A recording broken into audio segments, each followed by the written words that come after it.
ที่แล้วนะครับชั่วโมงที่แล้วเราเรียนประวัติศาสตร์นะครับเศรษฐกิจในยุคของประวัติศาสตร์โอเคเราเรียนเศรษฐกิจในยุคของประวัติศาสตร์นะครับ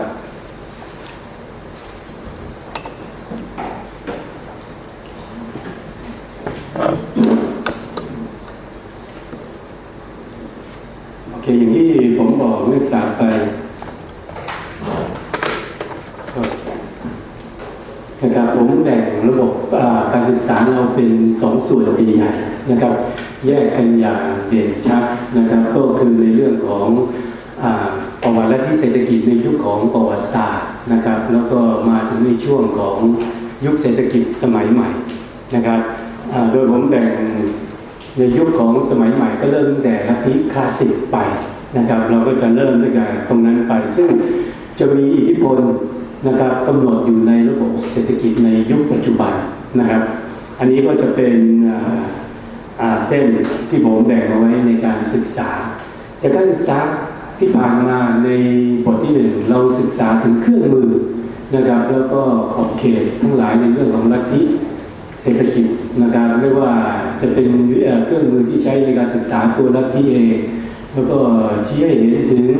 การนำลัทธิไปใช้นะครับ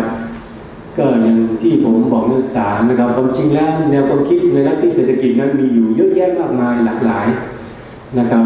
ค่อนข้างเยอะมากแต่เราจะต้องดูว่าลัทธิไหนที่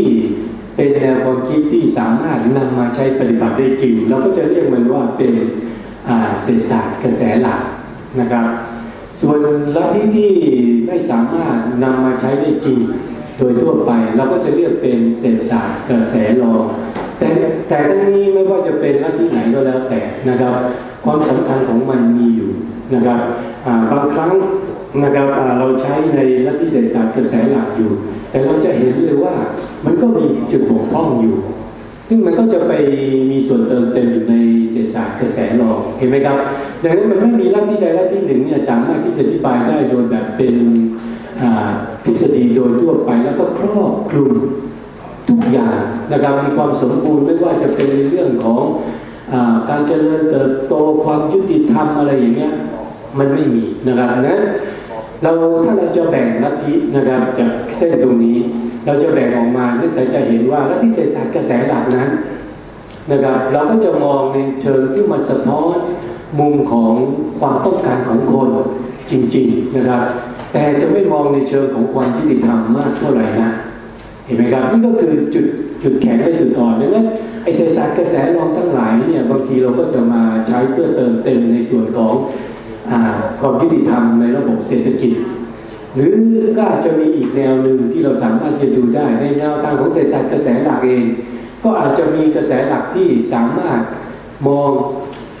วิธีการที่จะไปบรรลุเรื่องของการเจริญเติบโตทางเศรษฐกิจอย่างรวดเร็วเพื่อแสวงหาความมั่งคั่งนะครับซึ่งเรามองว่ามันเป็นวัตถุประสงค์หลักของระบบเศรษฐกิจนะครับก็อาจจะมีบางส่วนที่อยากจะใช้แนวทางในเรื่องของการผลิตเห็นไหมครับบางส่วนอาจจะเน้นในเรื่องของการค้าเห็นไหมครับแล้วแต่ว่ามุมมองของ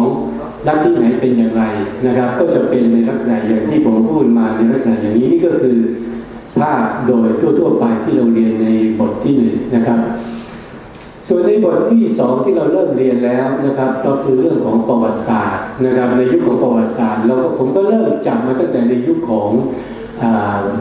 ชนเผ่านะครับเศรษฐกิจแบบชนเผ่าอันนั้นจะเป็นต้นแบบในการศึกษาที่ว่าเศรษฐกิจที่เป็นอุดมคติเห็นไหมครับก็คือหมายความว่าเป็นไงครับเป็นลักษณะของมนุษยนิยมนะครับปรัชญาที่อยู่บนพื้นฐานของมนุษยนิยมค่อนข้างเยอะมีการผลิตมีการแจกจ่ายอย่างยุติธรรมนะครับนี่ก็จะเป็นรูปแบบซึ่งการมาเป็นรูปแบบหลักของนักศึกษาในรุ่นหลังๆที่อยากจะให้เมื่อการพัฒนามาถึงระดับนี้และปัจจุบันก็อยากให้กลับไปสู่ในรูปแบบเดิมนะครับรูปแบบเดิมก็คือหมายความว่ามีการเจริญเติบโตมีการผลิตสินค้าที่พอเพียงในระบบเศรษฐกิจแล้วก็มีการแจกจ่ายอย่างยุติธรรมแล้วก็มีความเสมอภาคในเชิงการเมืองเห็นไหมครับในยุคนั้นจะเป็นระบบการเมืองแบบประชาธิปไตยเห็นไหมครับแล้วก็ไม่มีการสะสมความมั่งคั่ง นะครับทุกอย่างเป็นของส่วนกลางแล้วก็มีการแจกจ่ายอย่างยุติธรรมนี่ก็คือรูปแบบนะครับเป็นเอ็นนะครับถ้าเราเรียกในเชิงของนักเศรษฐศาสตร์ก็เป็นเอ็นเป็นเป้าหมายทางเศรษฐกิจที่ทุกประเทศอยากให้เป็นไป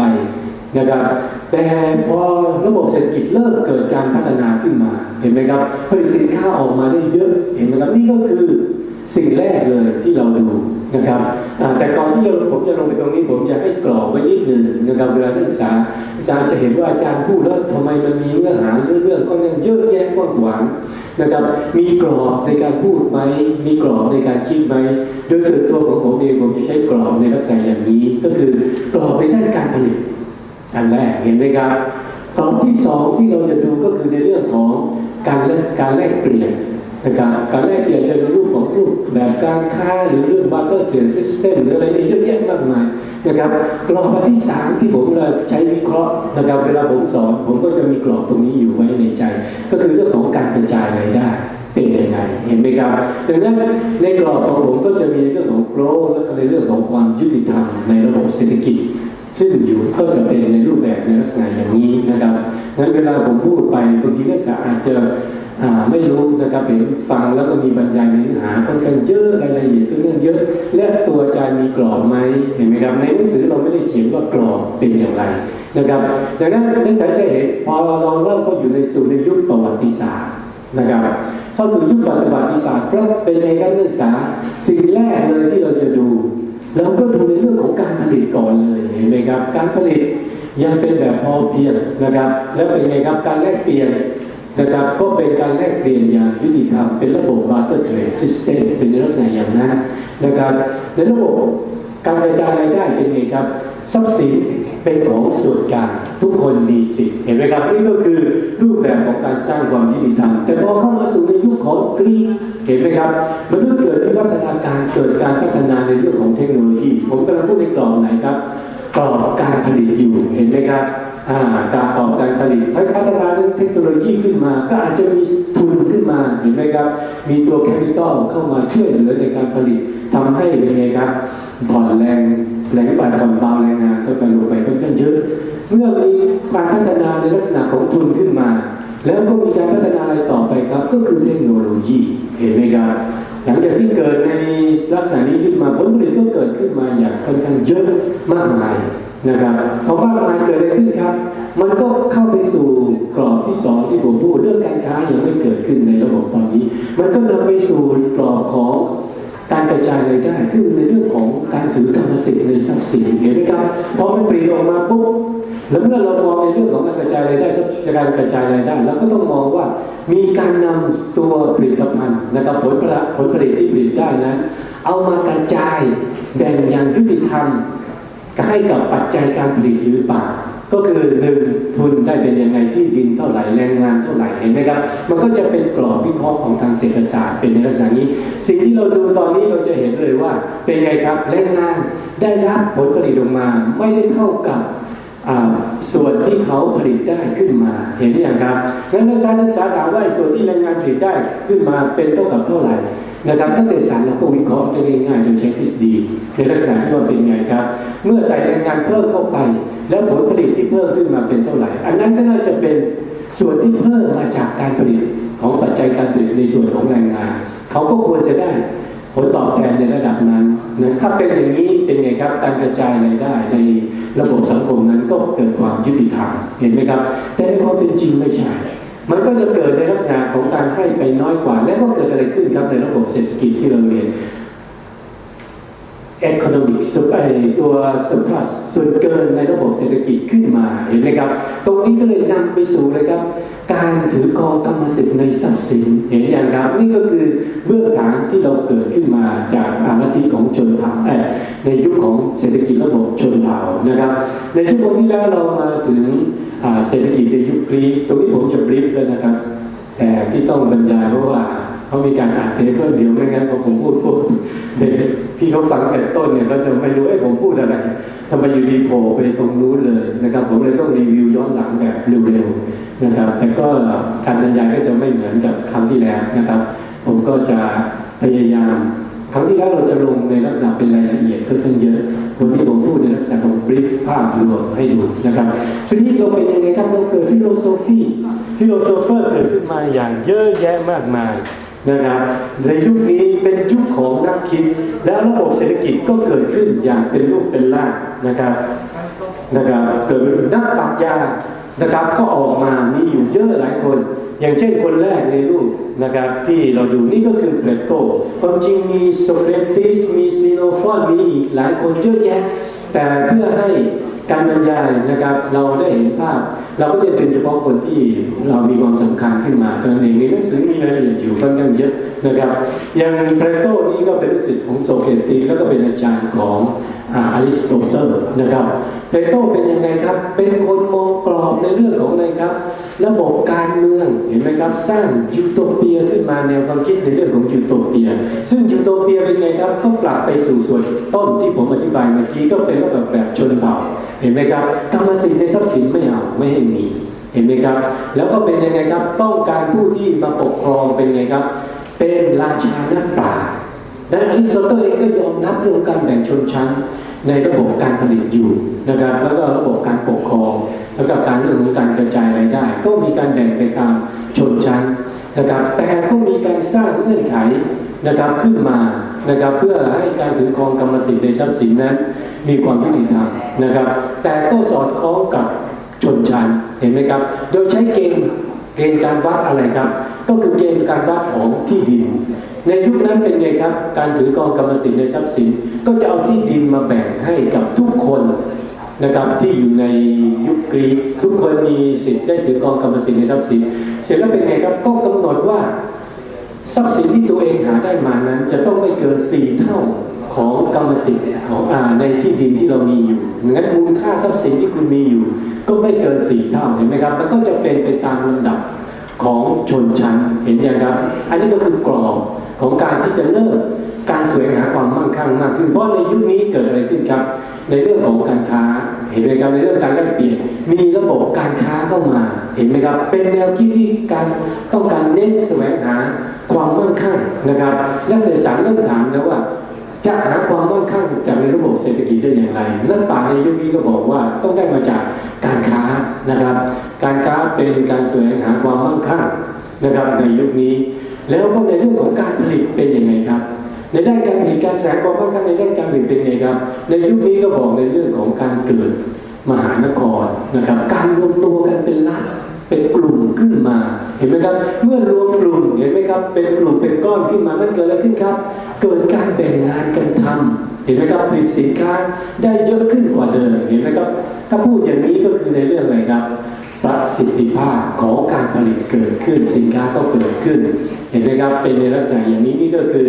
กรอบแนวความคิดของนักปรัชญาในกลุ่มนี้แล้วก็ยังมีกลุ่มแนวคิดนักปรัชญาซึ่งเดี๋ยวเป็นแนวความคิดที่ตกทอดถ่ายทอดมาสู่ในยุคหลังๆอีกนะครับไม่ว่าจะเป็นปรัชญาในเรื่องของจิตนิยมเห็นไหมครับดังนั้นถ้าเรามองนักปรัชญาในยุคกรีกผมจะแบ่งให้ออกมาเป็น3กลุ่มใหญ่ๆนะครับเพื่อที่จะสอนแล้วสอดคล้องกับในยุคหลังๆซึ่งเราจะต้องเรียนนะครับผมก็จะแบ่งเป็นกลุ่มแรกก็คือ1จิตนิยมพวก idealism กลุ่มที่2เป็นกลุ่มไหนครับวัตถุนิยม materialism นะครับแล้วกลุ่มที่3เป็นกลุ่มอะไรครับ humanism มนุษยนิยมเห็นไหมครับเราก็จะแบ่งกลุ่มออกมาเป็น3กลุ่มดังนั้นถ้าท่านศึกษาดูเข้าไปในนักปรัชญาในยุคกรีกก็จะเห็นใน3กลุ่มในลักษณะนี้นะครับแล้วเราก็กลับเข้ามาดูต่อเราเริ่มมีนักปรัชญาซึ่งเราถือว่าเป็น the first economist หรือก็คือเป็นนักเศรษฐศาสตร์คนแรกของระบบเศรษฐกิจนะครับก็คือคนนี้อริสโตเติลนะครับอริสโตเติลทำไมเราถึงเรียกว่าเป็นนักเศรษฐศาสตร์คนแรกเพราะเขาสามารถวิเคราะห์เศรษฐศาสตร์อย่างเป็นระบบนะครับทำการศึกษาวิเคราะห์เศรษฐศาสตร์อย่างเป็นระบบมีลอจิกมีตรรกวิทยาอย่างชัดเจนนะครับอริสโตเติลก็นำแนวความคิดของนักปรัชญาในยุคนั้นมาแล้วก็ขยายทำให้ชัดเจนมากขึ้นก็คือในเรื่องอะไรครับเรื่องของความมั่งคั่งนั้นเป็นไงครับอริสโตเติลได้แบ่งออกมาเลยว่าความมั่งคั่งจริงๆแล้วออกมาเป็น สองส่วนแรกก็คือในเรื่องนะความมั่งคั่งที่มีอยู่โดยธรรมชาติอยู่แล้วอันนี้ก็คืออะไรครับมีทรัพยากรธรรมชาติอยู่นะครับดังนั้นเป็นไงครับก็เกิดความมั่งคั่งในระบบเศรษฐกิจในเศรษฐกิจระบบแบบนี้ไปเห็นไหมครับแต่ความมั่งคั่งส่วนที่สองคืออะไรครับความมั่งคั่งจากการแสวงหาเห็นไหมครับตรงนี้เนี่ยแหละครับซึ่งเป็นตัวที่เราจะบอกว่ามันมาจากอะไรนะครับอริสโตเติลก็บอกความมั่งคั่งจากการแสวงหานี่มันเหมือนเป็นศิลปะอย่างหนึ่งของการแสวงหาเห็นไหมครับก็คือเรื่องอะไรครับการค้านั่นเองเห็นไหมครับดังนั้นความมั่งคั่งในส่วนนี้เป็นเรื่องของการแสวงหานะครับเป็นเรื่องของการที่สามารถจะแสวงหาก็เกิดชนชั้นหนึ่งขึ้นมาก็คือชนชั้นอะไรครับชนชั้นพ่อค้าจากเดิมที่เรามีชนชั้นอยู่เป็น2ชนชั้นนะครับก็คือเป็นชนชั้นของนักผู้ปกครองพวกอริสโตแครตทั้งหลายนะครับพวกขุนนางอะไรทั้งหลายแล้วก็เป็นชนชั้นเกษตรกรนะครับก็เกษตรกรทั้งหลายนะครับในยุคนี้ก็เกิดชนชั้นพ่อค้าเกิดขึ้นเห็นไหมครับก็เกิดขึ้นมาในลักษณะอย่างนี้แล้วลองดูต่อไปอริสโตเติลอธิบายการแสวงหามูลการแสวงความมั่งคั่งจากการแสวงหานั้นอย่างไรในเรื่องการค้าอริสโตเติลก็เป็นคนแรกที่สร้างทฤษฎีมูลค่าขึ้นมานะครับที่ภาษาอังกฤษเรียกว่า theory of value นะครับทฤษฎีมูลค่าอะไรก็คือทฤษฎีมูลค่าสินค้านั่นเองในการที่จะบอกว่าสินค้านั้นมีมูลค่าเท่ากับเท่าไหร่ควรจะขายเท่ากับเท่าไหร่เห็นไหมครับดังนั้นทฤษฎีมูลค่ามันก็คือฐานรากของแนวความคิดว่าระบบเศรษฐกิจจะขายสินค้านะราคาเท่ากับเท่าไหร่เห็นไหมครับจะเป็นในลักษณะอย่างนี้เห็นยังครับดังนั้นตอนนี้ระบบเศรษฐกิจเกิดอะไรขึ้นครับราคาสินค้าขึ้นมาแล้วเห็นไหมครับดังนั้นราคาสินค้าคืออะไรครับก็คือช่องทางของการแสวงหาความมั่งคั่งเห็นยังครับงั้นราคาเป็นยังไงครับอริสโตเติลอธิบายว่าราคามันไม่เท่ากันทุกที่นะครับตัวราคาสินค้าอริสโตเติลแบ่งทฤษฎีมูลค่าออกมาเป็น2ส่วนนะครับส่วนแรกก็คือมูลค่าการใช้นะครับก็คือ value in use เห็นไหมครับกับอันที่2คือมูลค่านะครับมูลค่าการแลกเปลี่ยนนะครับจะแบ่งออกมาเป็น2อันนะครับถ้าเป็นมูลค่าการใช้เป็นไงครับจะขายสินค้าเท่ากับตัวมูลค่าภายในตัวสินค้านั่นเองนั่นก็คือประโยชน์ของการใช้ตัวสินค้านั้นมีค่าเท่ากับเท่าไหร่แล้วก็ขายเท่ากับเท่านั้นดังนั้นลักษณะอย่างนี้ไม่ถือว่าเป็นศิลปะในการแสวงหาความมั่งคั่งเห็นไหมครับไม่เป็น art of acquisition of wealth เห็นไหมครับไม่เป็นการเป็นศิลปะการค้าเป็นลักษณะของสะท้อนเรื่องของการแลกเปลี่ยนดังนั้นราคาจะเป็นไงครับราคาจะค่อนข้างไม่สูงนะครับจะเป็นราคาที่สะท้อนกับปัจจัยการผลิตสินค้านั้นเห็นอย่างครับจะเป็นในลักษณะอย่างนี้ดังนั้นถ้าเมื่อไหร่ระบบการค้าเป็นอย่างนี้การแสวงหาความมั่งคั่งนั้นไม่ผิดหลักของศีลธรรมเห็นไหมครับในยุคนี้กองการค้ายังเน้นหลักในเรื่องของศีลธรรมอยู่ด้วยนะครับดังนั้นถ้าค้าในลักษณะที่อยู่บนฐานของราคามูลค่าการใช้นะครับตามอริสโตเติลก็เรียกว่าเป็นการค้าแบบธรรมชาตินะครับก็คือไม่มีการขูดรีดไม่มีการแสวงหาสะสมความมั่งคั่งเห็นอย่างครับอันนี้ก็เป็นรูปแบบหนึ่งรูปแบบที่2ก็คือมูลค่าการแลกเปลี่ยนนะครับมูลค่าการแลกเปลี่ยนเป็นไงครับอริสโตเติลบอกไว้เลยว่าราคาในตัวสินค้ามูลค่าของสินค้านั้นถ้าอยู่ในที่หนึ่งกลุ่มหนึ่งของคนกลุ่มหนึ่งที่จะบริโภคเวลาหนึ่งที่จะบริโภคเห็นไหมครับการแตกต่างในมิติของตัวพื้นที่กลุ่มคนเวลาเห็นไหมครับมิติทั้ง3อันนั้นสามารถที่จะเป็นตัวกำหนดราคาสินค้าได้เห็นอย่างครับแล้วก็เป็นราคาสินค้าที่เป็นไงครับสูงกว่ามูลค่าการและการใช้เห็นไหมครับดังนั้นถ้าพ่อค้าสามารถที่จะเข้าใจนะครับระบบการค้าใน3มิติที่ผมพูดนี้ปุ๊บเขาสามารถที่จะแสวงหามูลค่าจากการแลกเปลี่ยนได้เห็นอย่างครับนี่ก็คือช่องทางของการแสวงหาความมั่งคั่งก็สามารถที่จะเป็นไงครับสะสมความมั่งคั่งขึ้นมาได้เห็นอย่างครับอันนี้ก็จะเป็นวิธีการถ้าเป็นในลักษณะอย่างนี้อริสโตเติลเรียกว่าอะไรครับเป็นแบบไม่เป็นธรรมชาติไม่ธรรมชาตินะครับ ในลักษณะอย่างนี้ถ้านักศึกษาอยากจะได้กรอบแนวความคิดแบบง่ายๆของอริสโตเติลที่บอกว่าความเป็นธรรมชาติหรือกับไม่เป็นธรรมชาติในลักษณะของการมองในด้านอื่นนอกเหนือจากด้านการค้านะครับผมขอพูดเป็นศัพท์ภาษาอังกฤษนะครับที่อ่านมาจากในของพวกฝรั่งที่เขาใช้แล้วก็ใช้อยู่ปัจจุบันอริสโตเติลบอกว่าถ้าเมื่อไหร่คุณ maintain household and benefit country อย่างนี้ถือว่าเป็นธรรมชาติเห็นไหมครับดังนั้นนอกเหนือจากการค้าที่เป็นในเรื่องของอะไรครับมูลค่าสินค้านะครับที่ขายในลักษณะของมูลค่าการใช้และมูลค่าการแลกเปลี่ยนสมมติถ้าเกิดคุณอยากจะกู้ดอกเบี้ยมาหรือกู้เงินมาใช้ไอ้สต๊อกก็จะมีเกณฑ์ในลักษณะอย่างนี้เน้นแทนเฮาส์โฮลนะครับถ้าเกิดเมื่อไหร่เอามาใช้เพื่อการอยู่ครองเรือนนะครับมีความจำเป็นในลักษณะนั้นอย่างนี้ถือว่าเป็นธรรมชาติทั้งหมดนะครับแล้วถ้าเกิดใช้ออกมาแล้วเป็นยังไงครับเป็นลักษณะให้ผลประโยชน์กับประเทศชาติอย่างนี้ก็ถือว่าใช้ได้นะครับถือว่าเป็นธรรมชาติถ้านอกเหนือเกินจากตรงนี้นะครับอริสโตเติลก็ถือว่าไม่เป็นธรรมชาติซึ่งกฎเกณฑ์ตรงนี้เนี่ยเดี๋ยวเราจะนำมาใช้ในยุคกลางโทมัสอะควินเนสก็เป็นคนที่เอามาใช้เห็นไหมครับแล้วเดี๋ยวเรานักศึกษาอ่านเข้าไปถึงของโทมัสอะควินเนสนะครับไม่ว่าจะเป็นทัศนะในเรื่องของทุนดอกเบี้ยราคาในเรื่องอะไรต่างๆเห็นไหมครับมันก็จะมีกฎเกณฑ์ตรงนี้อยู่นะครับกฎเกณฑ์ตรงนี้อยู่วันนี้ผมสอนอยู่ในกรอบของทฤษฎีค่อนข้างแน่นเปี้ยเลยนะครับจะไม่เคยออกมา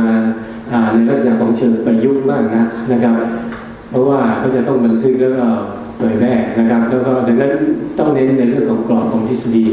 ค่อนข้างเยอะเพราะว่าการประยุกต์นั้นในแต่ละครั้งของการสอนตัวอย่างมันจะเปลี่ยนไปเรื่อยๆเห็นไหมครับแต่ถ้าเกิดเขาต้องการเผยแพร่ที่เขาต้องการในลักษณะที่แบบว่าเป็นมาตรฐาน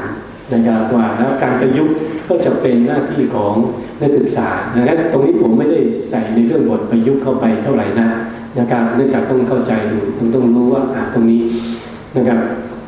เรากลับเข้ามาของอริสโตเติลต่อหลังจากที่อริสโตเติลทำตรงนี้ไปเสร็จแล้วเป็นไงที่ครับนักศึกษา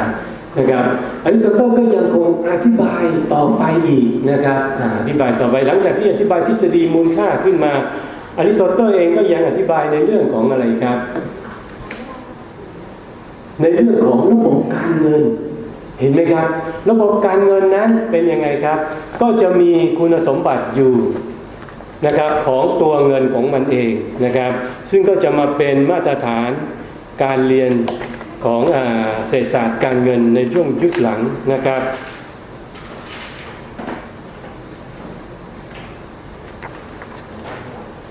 ผมไม่ได้เตรียมเอาไว้นะครับของระบบการเงินนะครับทฤษฎีเงินตรานะครับนักศึกษาจะเห็นว่านะครับอริสโตเติลได้บอกว่าเงินตรามีหน้าที่อยู่ประมาณ5อย่าง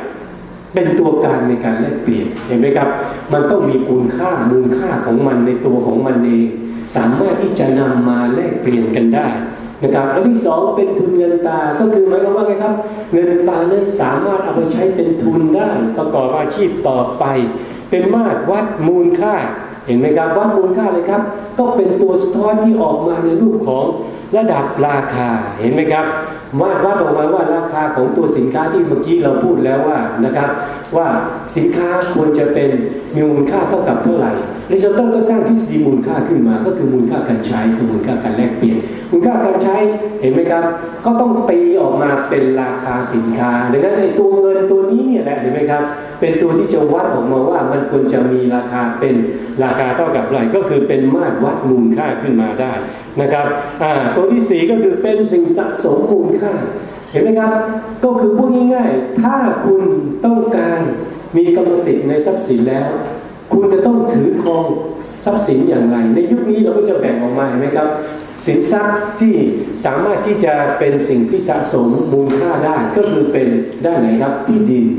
กับเงินตราเห็นไหมครับแต่ที่ดินเป็นยังไงครับที่ดินถูกจำกัดโดยของชนชั้นเห็นไหมครับเพราะชนชั้น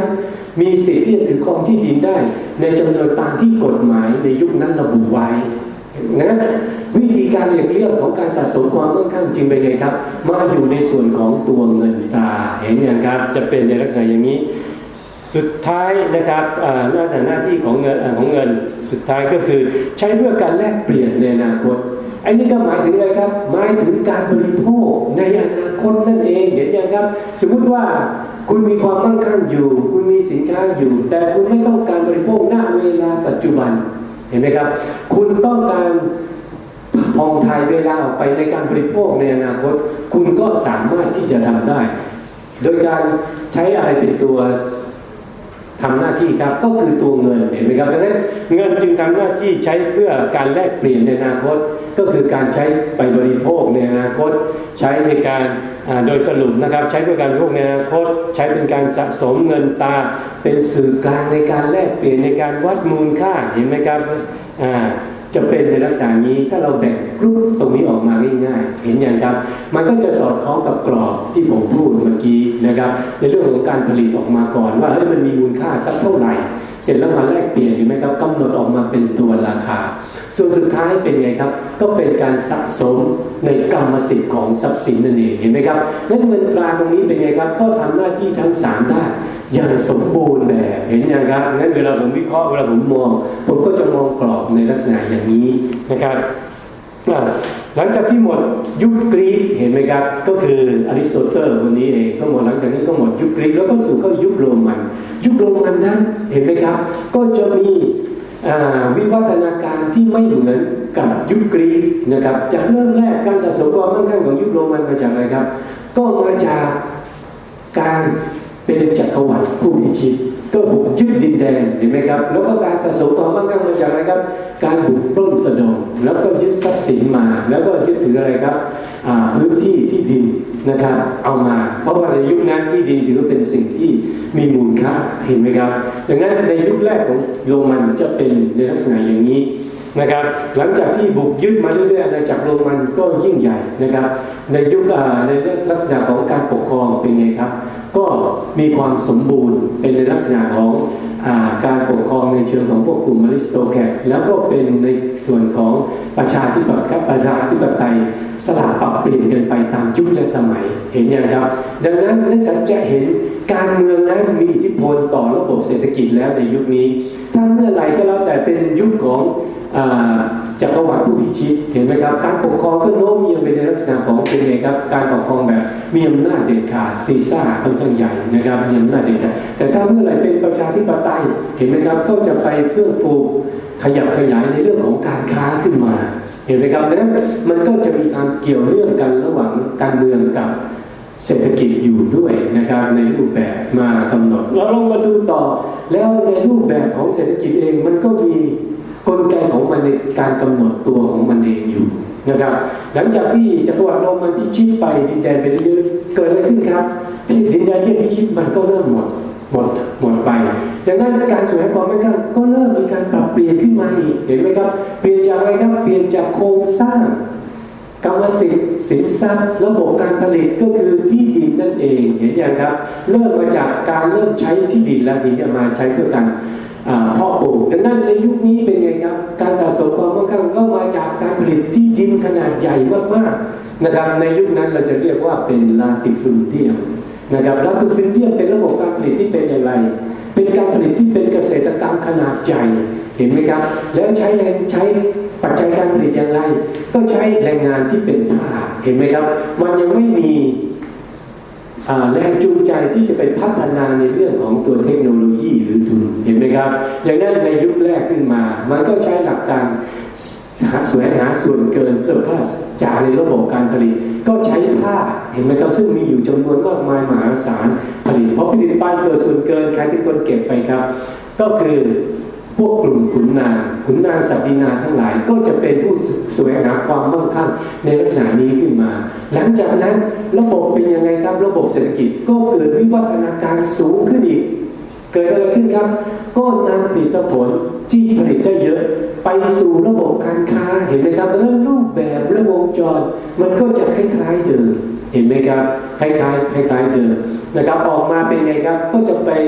เอาพืชผลทางการเกษตรไปขายก็สร้างส่วนเกินจากด้านการค้าขึ้นมาก็คือตัวกำไรนั่นเองก็ไปสู่พวกใครครับพวกอริสโตแครตเหมือนเดิมพวกขุนนางศักดินาทั้งหลายเห็นไหมครับแล้วหลังจากนั้นเกิดอะไรขึ้นอีกครับระบบการผลิต ก็ต้องเกิดวิวัฒนาการในระดับที่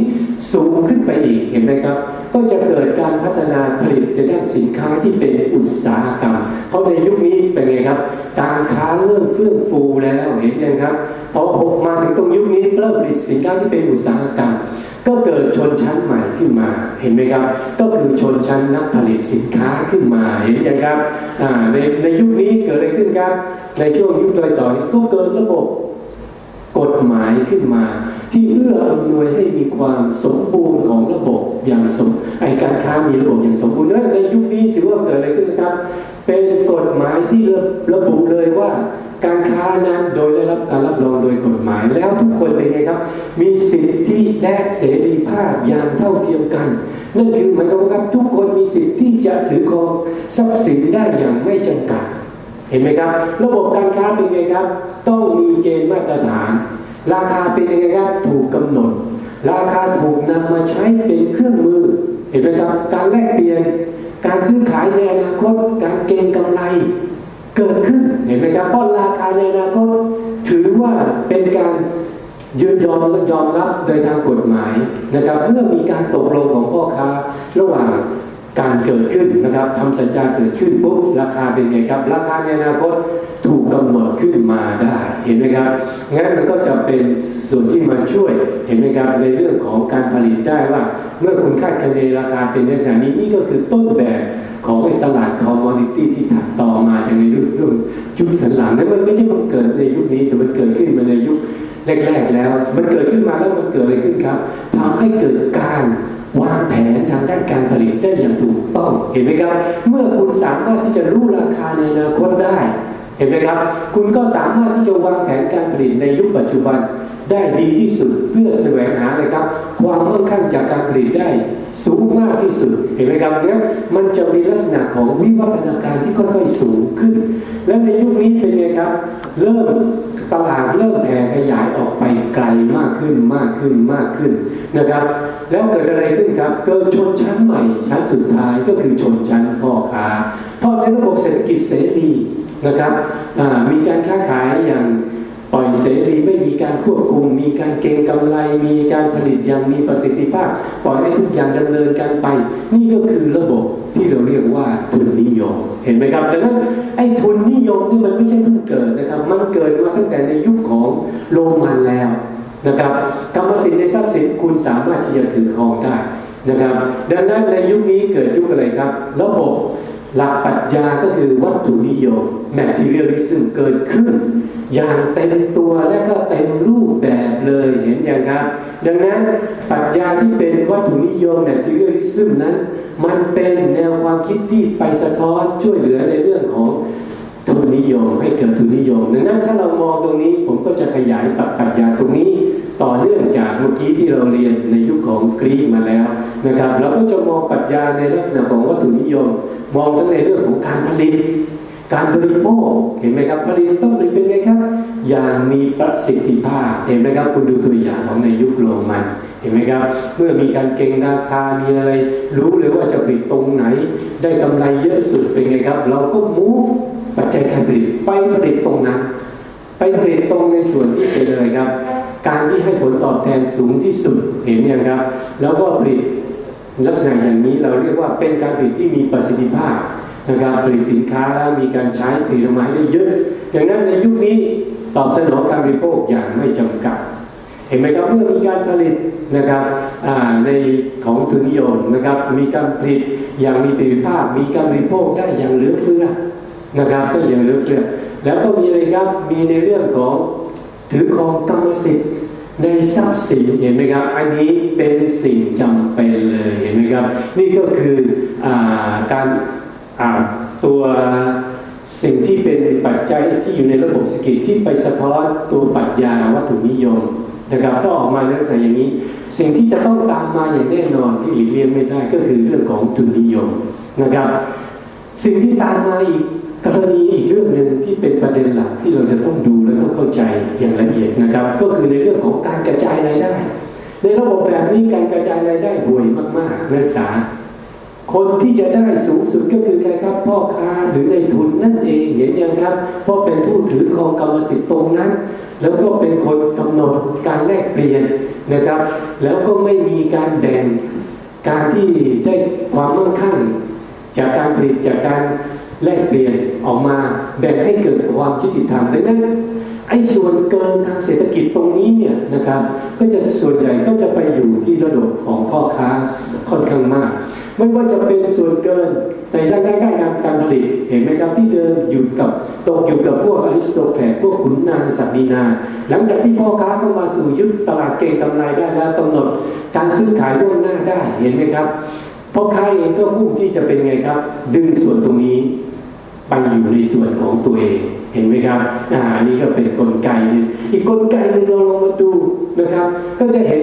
กำไรเป็นไงครับอันนี้แหละเป็นส่วนที่ใหญ่มากเลยเห็นอย่างครับดังนั้นนักศึกษาลองไปดูนะครับถ้าเป็นพ่อค้าที่มีความสามารถ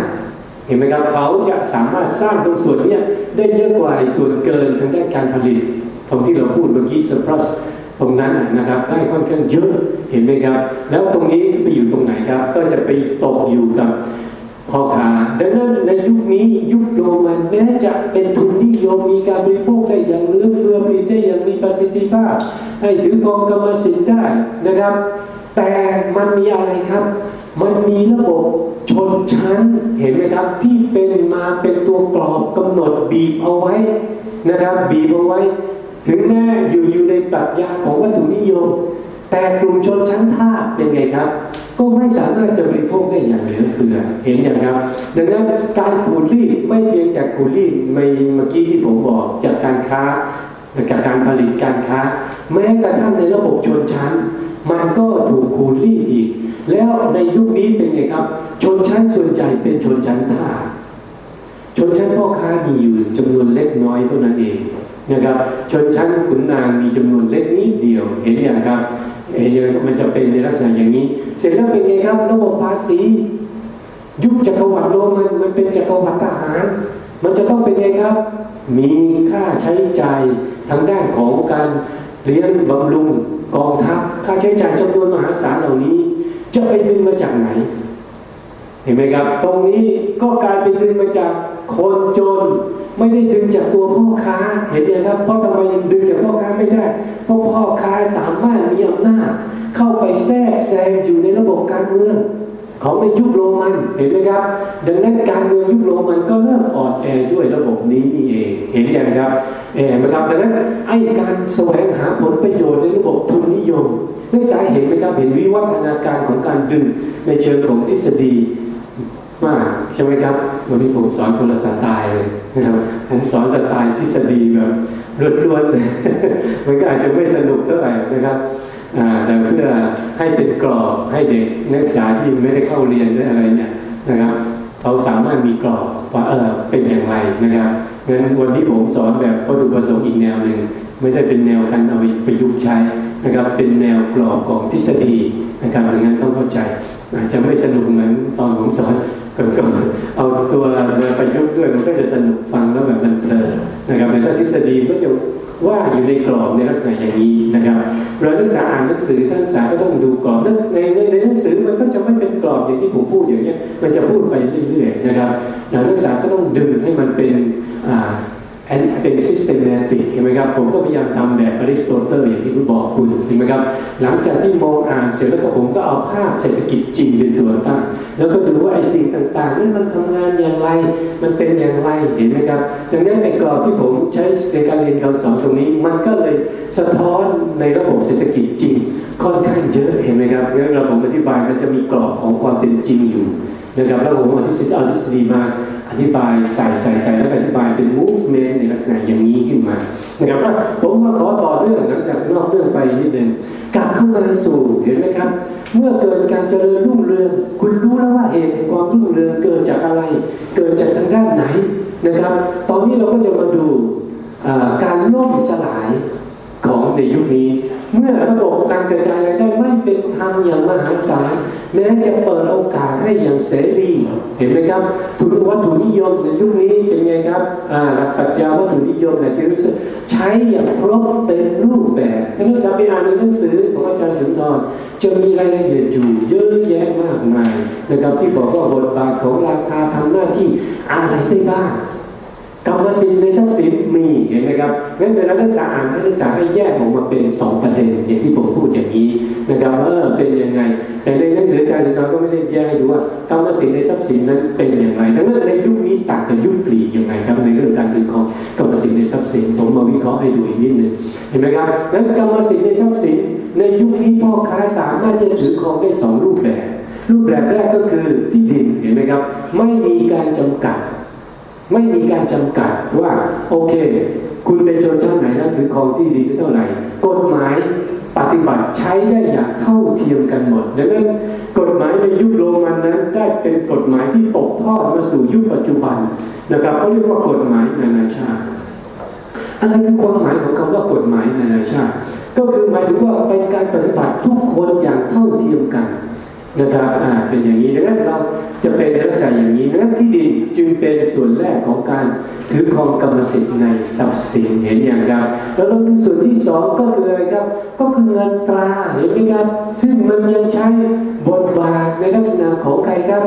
ของในยุคของอริสโตเติลนั้นเห็นไหมครับเอามาใช้อย่างสมบูรณ์แบบ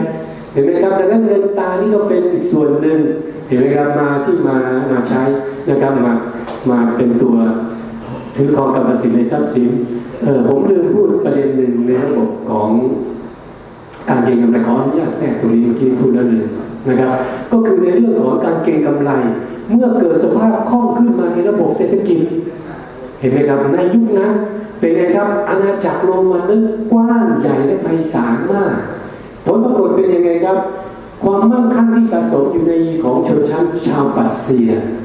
นะครับก็คือแถบทางเอเชียไมเนอร์ทางด้านนี้นะครับผลปรากฏเป็นไงครับไปเงินทองสิ่งสะสมมูลค่าในทรัพย์สินต่างๆถูกนำออกมาใช้ตรงนี้เป็นไงครับมันเป็นการสะท้อนถึงการเกิดความเฟื่องฟูทางการค้าเห็นไหมครับอย่างแท้จริงเลยที่ผมบอกคุณนะครับเมื่อกี้ที่อธิบายหลังจากที่มีตรงนี้ระบบเงินนะครับนอกจากเงินที่ผลิตในระบบของโรมันเองแล้วยังมีทองคำพวกนี้ออกมาเห็นไหมครับดังนั้นเมื่อไหร่ก็แล้วแต่มันมีเกิดสภาพแบบนี้ความเฟื่องฟูของระบบการค้าจะยิ่งมากขึ้นผมขอตัวของเมื่อกี้แล้วกันเห็นไหมครับเมื่อระบบการผลิตมีประสิทธิภาพเห็นไหมครับส่งผลการเฟื่องฟูทางการค้านะครับระบบการค้ามีการค้าอย่างแพร่หลายอย่างกว้างขวางเกิดการเฟื่องฟูในระบบการค้าเกิดการเก็งกำไรเห็นไหมครับก็เกิดการเฟื่องฟูขึ้นไปอีกเห็นไหมครับนี่ก็คือปัจจัยต่างๆที่เกิดขึ้นในระบบการค้าและตัวสุดท้ายที่ผมจะเติมเมื่อกี้ที่ขาดไปก็คือในเรื่องอะไรครับระบบเงินตราถ้ามันไหลคล่องมันมีจำนวนอยู่เยอะแยะมากมายเห็นไหมครับมันจะไปช่วยด้านไหนครับช่วยในเรื่องของการเก็งกำไรเห็นอย่างครับอันนี้ตรงนี้แหละครับแล้วก็ดังนั้นในระบบเศรษฐกิจยุคปัจจุบันนะครับมันก็มีภาพของในอดีตที่เคยเกิดขึ้นก่อนนะครับไม่ใช่ว่าอยู่ดีๆนักเศรษฐศาสตร์หรือนักเก็งกำไรทั้งหลายเนี่ยมันสร้างกันขึ้นมาเองแต่เดี๋ยวรูปแบบมันจะมีวิวัฒนาการนะครับจะมีวิวัฒนาการที่สูงขึ้นเรื่อยๆในยุคของโรมันนะครับอุตสาหกรรมสินค้าทางด้านอุตสาหกรรมก็พัฒนาขึ้นมาด้วยนะครับดังนั้นนักศึกษาจะเห็นภาพวันนี้ผมอธิบายในลักษณะของการสรุปให้เห็นภาพกว้างๆแล้วเป็นแบบตัวระบบแล้วแบ่งเป็น3ส่วนอย่างที่ผมบอกนะครับการผลิตการแลกเปลี่ยนแล้วก็การกระจายรายได้โอเคผมก็กลับมาสู่ที่จุดเดิมการล่มสลายเมื่อเกิดความไม่ยุติธรรมอย่างสูงมากๆแก่ชนชั้นในระบบเศรษฐกิจนั้นจำนวนที่ใหญ่มหาศาลมากๆเห็นไหมครับไม่มีในเรื่องของปรัชญาในเรื่องแนวความคิดของฮิวแมนิซึมมนุษยนิยมเห็นไหมครับเข้าไปแก้ไขในระบบเศรษฐกิจที่ใช้แบบวัตถุนิยมอย่างสุดขั้วในลักษณะอย่างนี้นะครับมันจะเกิดอะไรขึ้นครับมันจะเกิดการเอาเปรียบแบบสุดโต่งเลยแบบสุดขั้วเป็นเอ็กซ์ตรีมเห็นไหมครับนะครับจะเป็นเอ็กซ์ตรีมมากดังนั้นไอ้ตัวยุคของโรมันนี่เนี่ยมันก็เป็นยุคของการเกิดทุนนิยมที่เกิดขึ้นและเป็นทุนนิยมที่ ที่แบบขูดรีดเอาเปรียบกันอย่างสุดโต่งเลยเห็นไหมครับไม่มีในเรื่องของปรัชญามนุษยนิยมผมจริงในปรัชญาของมนุษยนิยมนั้นมีความหลากหลายอยู่ค่อนข้างสูงมากนะครับมีอยู่หลายระดับนะครับเราเล่ากันหรือเอาว่าตรงนี้นะครับดังนั้นท้ายสุดไอ้ปรัชญาทางด้านมนุษยนิยมไปโผล่ที่ตรงไหนครับไปโผล่ที่ตรงคริสเตียนดอมคริสตจักรเห็นอย่างครับตัวคริสตจักรเริ่มเกิดขึ้นเห็นอย่างครับเนี่ยมันก็จะเป็นวิวัฒนาการคริสตจักรเป็นไงครับคริสตจักรก็สนับสนุนระบบชนชั้นทาสสนับสนุนให้ไม่มีทาสในระบบเศรษฐกิจและสังคมต้องเน้นในเรื่องของความเป็นพลาดลภาพเห็นไหมครับดังนั้นตรงนี้เป็นแนวของมนุษยนิยมค่อนข้างเยอะเห็นไหมครับแล้วในตัวคริสเตียนดอมเองในคริสตจักรเองก็มีแนวความคิดอีกกลุ่มหนึ่งที่อยู่ก็คือในเรื่องของจิตนิยมนะครับก็คืออะไรครับ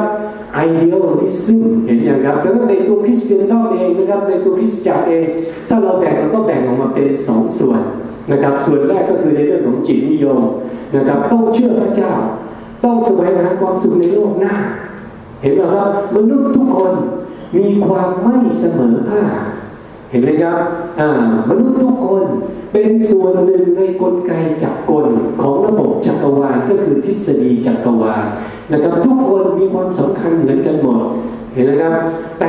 ต่ละคนมีบทบาทและหน้าที่ที่ไม่เหมือนกันบางคนอาจจะเป็นระดับทำงานที่มีความสำคัญสูงมากบางคนมีความสำคัญงานมีความสำคัญระดับกลางบางคนเป็นทำงานระดับชั้นล่างเห็นไหมครับแต่ทุกส่วนมีความสำคัญเหมือนกันหมดทุกอย่างต้องรวมกันประกอบกันนะครับเป็นอินทรีย์เดียวกันเห็นไหมครับดังนั้นในตัวคริสตจักรทางด้านจิตนิยมมันก็จะมีทฤษฎีออกมาเป็น2ส่วนคือทฤษฎีอินทรีย์ทุกคนรวมกันเป็นหนึ่งนะครับมีความสำคัญแล้วที่จักรวาลทุกคนมีความสำคัญแต่ก็มีความแตกต่างกันได้นะครับอันนี้เป็นการที่จะยอมรับอันนี้ก็เป็นแนวความคิดในเชิงของจิตนิยมซึ่งแนวความคิดลักษณะอย่างนี้เนี่ยมันก็ไปก่อเกิดสร้างเป็นลัทธิการเมืองในยุคถัดมาเป็นไงครับก็มาทางในลัทธิของเทวสิทธิ์นี่เองนะครับดีวายไลน์นะครับไม่ใช่เป็นในลักษณะของลัทธิที่เป็นการปกครองแบบขุนนางอริสโตแครตหรือเป็นแบบประชาธิปไตยก็เกิดลัทธิทางการเมืองขึ้นมาเป็นลัทธิที่3นะครับก็คือลัทธิเทวสิทธิ์คนที่ปกครองเป็นไงครับเป็นผู้ที่พระเจ้าประทานลงมาเป็นกษัตริย์เป็นสิ่งที่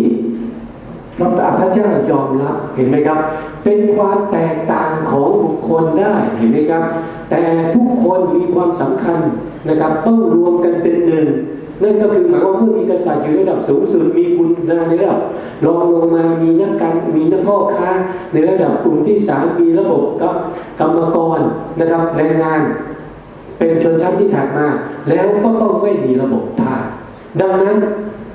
ระบบตรงนี้เป็นยังไงครับยอมรับในเรื่องความเสมอภาคของคนในระดับหนึ่งแต่ก็เป็นเพียงระดับน้อยๆข้างล่างแต่ก็ยังเป็นระบบที่เป็นไงครับสร้างระบบชนชั้นขึ้นมาเห็นไหมครับเรื่องแบ่งชนชั้นยังไม่สามารถที่จะเป็นระบบที่เป็นมนุษยนิยมที่ทุกคนมีความเสมอภาคอย่างเท่าเทียมกันเห็นอย่างครับในระดับของมนุษยนิยมเองก็มีระดับของมันอยู่นะครับเดี๋ยวตรงนี้ผมจะไปอินทิเกรตนะครับรวมให้ดูว่ามันมาบวกผนวกรวมแล้วกลายมาเป็นเศรษฐกิจยุคปัจจุบันได้อย่างไรนะครับงั้นในเศรษฐกิจยุคปัจจุบันมันก็อยู่บนฐานในความคิดอยู่2อันนี้แหละก็คือลัทธิวัตถุนิยม materialism บวกกับมนุษยนิยมแต่เป็นมนุษยนิยมในระดั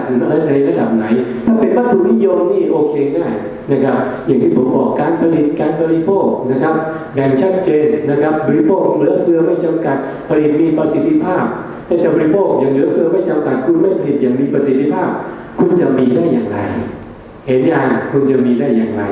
และเป็นไงครับยอมรับในเรื่องของกรรมสิทธิ์ในทรัพย์สินเมื่อคุณทำมานี่ก็คือจุดกำเนิดของนายทุนเห็นไหมครับเมื่อสามารถที่จะยอมรับในเรื่องของการถือครองกรรมสิทธิ์ในทรัพย์สินการค้าเป็นไงครับก็ต้องแสวงหาใช่ป่ะครับแสวงหาความมั่งคั่งหากำไรได้เยอะที่สุดเพราะเป็นไงครับยุคนี้มันสามารถที่จะมียอมรับในเรื่องของกรรมสิทธิ์ในทรัพย์สินนี่ใช่ป่ะครับนายทุนก็ต้องเกิดขึ้นดังนั้นพอเราพูดถึงวัตถุนิยมกับนายทุนมันก็เป็นภาพอันเดียวกันแต่เมื่อไรนักศึกษาไปกำหนด การถือกองกรรมสิทธิ์ในทรัพย์สินปึ้งนายทุนจะถูกกำหนดลดลงเห็นไหมครับเมื่อนายทุนหายไประบบการผลิตเป็นไงครับอย่างมีวิภาคก็ไม่เกิดขึ้นเพราะว่าเป็นไงครับในระบบเศรษฐกิจเสรีเราเชื่อว่าเจ้าของปัจจัยการผลิตที่ผลิตพยายามผลิตอย่างมีประสิทธิภาพเพื่ออะไรครับแสวงหาความมั่งคั่งเห็นอย่างครับก็จะเป็นเหตุเป็นผลเกี่ยวเนื่องกันไประบบดังนั้นพอพูดถึงวัตถุนิยมก็จะเป็นตลอดทั้งสายนะครับจะเป็นในลักษณะอย่างนี้นะครับแต่ถ้าเมื่อไหร่เราพูดถึงมนุษยนิยมมันยังมีเป็นระดับนะครับในยุคนี้ยอมรับมนุษยนิยมในเรื่องของลดความเป็นทาสเท่านั้นเองแต่ยังไม่มีความเสมอภาคนะครับยอมรับว่าคนมีความแตกต่างกันได้ตามหลักปรัชญาของคริสตจักรคริสเตียนดอมเห็นอย่างครับดังนั้นอันนี้ก็จะเป็นภาพเชื่อมต่อเนื่องกันมากำหนดต่อในยุคของยุคกลางเห็นอย่างครับดังนั้นในยุคโรมันเริ่มล่มสลายเห็นไหมครับสิ่งที่ปรากฏขึ้นมาเป็นวิวัฒนาการระดับที่3หลังจากผ่านยุคกรีกโรมันเข้าสู่ยุคกลางเห็นไหมครับนี่แหละคือหลักปรัชญาของวัตถุนิยมกำลังเริ่มเข้ามาดำเนินการแล้วเห็นไหมครับระบบการเมืองเป็นลัทธิเทวสิทธิ์กษัตริย์มีอำนาจสูงสุดนะครับได้รับความยินยอมจากพระเจ้ามนุษย์มีความแตกต่างในระดับชนชั้นดังนั้นในตัวคริสตจักรเองก็ยอมรับในเรื่องของการแตกต่างของชนชั้นนะครับยังยอมรับให้เกิดขึ้นนะครับดังนั้นเป็นมนุษยนิยมในเรื่องของการไปลดทาสไม่ให้มีทาสในระบบเศรษฐกิจเท่านั้นเองและในยุคนี้เป็นไงครับทาสก็ไม่มีจริงๆเห็นไหมครับก็หมดหายไปแล้วเวลาเรามองเราก็ต้องมองในลักษณะของอย่างที่ผมสอนในบทที่1การเชื่อมโยงการเมืองปรัชญาการเมืองเศรษฐกิจเห็นไหมครับปรัชญาผมพูดแล้วเป็นลักษณะของจิตนิยมแล้วเห็นไหมครับยุคนี้เข้าสู่จิตนิยมเป็นไอเดียลิซึมความสุขไปหาจากอะไรครับนู่นจากโลกหน้าดังนั้นแมททีเรียลิซึมเป็นยังไงครับเริ่มหายไปเห็นไหมครับเพราะแมททีเรียลิซึมวัตถุนิยมเป็นไงครับเป็นการต้องการแสวงหาความสุขจากการบริโภคและเป็นการไปหาความสุขจากปัจจุบันจากการบริโภคเห็นไหมครับตรงนี้หายไปรูปแบบการบริโภคเปลี่ยนไปแล้วสามารถบริโภคเท่าไหร่ครับเอาแค่พออยู่ได้แล้วก็ไปแสวงหาความสุขจากโลกหน้านะครับก็เป็นในลักษณะอย่างนี้นี่ก็คือเป็นแนวความคิดในลักษณะของจิตนิยมไม่มีความเชื่อในเรื่องของความเป็นความสามารถของมนุษย์อันนี้ไม่มีฮิวแมนิซึมเลยนะครับถ้าเป็นมนุษย์นิยมต้องเชื่อในความสามารถของมนุษย์เห็นไหมนอกจากในเรื่องของลดจากทาสความเป็นมนุษย์เรื่องของสิทธิและเสรีภาพเรื่องความเสมอภาคเห็นไหมครับสิ่งต่างๆเหล่านี้นักศึกษาจะไปหาอ่านได้ในลัทธิของในยุคกรีกไม่ว่าจะเป็นสโตอิกหรือเอพิคิวเรียนเห็นไหมครับก็จะมีอยู่ในลักษณะอย่างนี้นะครับดังนั้นนักศึกษาไปดูในยุคกรีกเองก็มีกลุ่มพวกที่เป็นจิตนิยมนะครับไอ้พวกที่เป็นหนีออกห่างจากโลกแห่งความเป็นจริงออกไปเลยอย่างนั้นก็เป็นโลกเป็นในลักษณะของปรัชญาจิตนิยมเห็นอย่างครับเป็นในลักษณะอย่างนี้นะครับตรงนี้แล้วก็เข้าไปสู่ระบบเศรษฐกิจเมื่อผ่านหลักปรัชญาหลักการเมืองเป็นลักษณะของลัทธิเทวสิทธิ์แล้วนะครับเห็นชัดเจนเข้าไปสู่ระบบเศรษฐกิจมีสิ่งหนึ่งที่เข้ามาเกี่ยวเนื่องก็คือระบบศาสนาเป็นไงครับของคริสเตียนดอมก็ตั้งลัทธิการศึกษาสโคลาสติกนะครับเป็นลัทธิการศึกษาก็คือใครครับก็คือพระในศาสนาคริสต์นั่นเองเห็นไหมครับพระในศาสนาคริสต์มาเป็นผู้กำหนดแนวทางว่าระบบเศรษฐกิจควรจะดำเนินไปอย่างไรเห็นอย่างครับระบบเศรษฐกิจจะดำเนินการยังไงแล้วต้องเป็นระบบเศรษฐกิจที่เป็นยังไงครับเป็นอย่างมีศีลธรรมเห็นไหมครับเรามาดูตรงนี้นะครับในตัวนี้ก็จะมีในตรงนี้ก็จะมีเป็นเขาเรียกว่าเป็นนักปรัชญาที่ก็เรียกว่าเป็นพวกเหมือนเป็นเหมือนเทวสิทธิ์เป็นแบบเป็นองค์การสวรรค์ที่จะสร้างพูดง่ายๆกลุ่มนี้ก็คือพระในศาสนาคริสต์ที่จะมาเขียนอะไรครับเขียนองค์การสวรรค์ไม่ใช่กฎหมายนะครับเห็นไหมครับในยุคนี้ไม่มีแล้วกฎหมายเลยหายหมดไอ้ยุคโรมันโดนเอาไปทิ้งหมดแล้วกฎหมายไม่มีแล้วมันเกิดเป็นลักษณะขององค์การสวรรค์ องค์การสวรรค์ก็คืออะไรครับ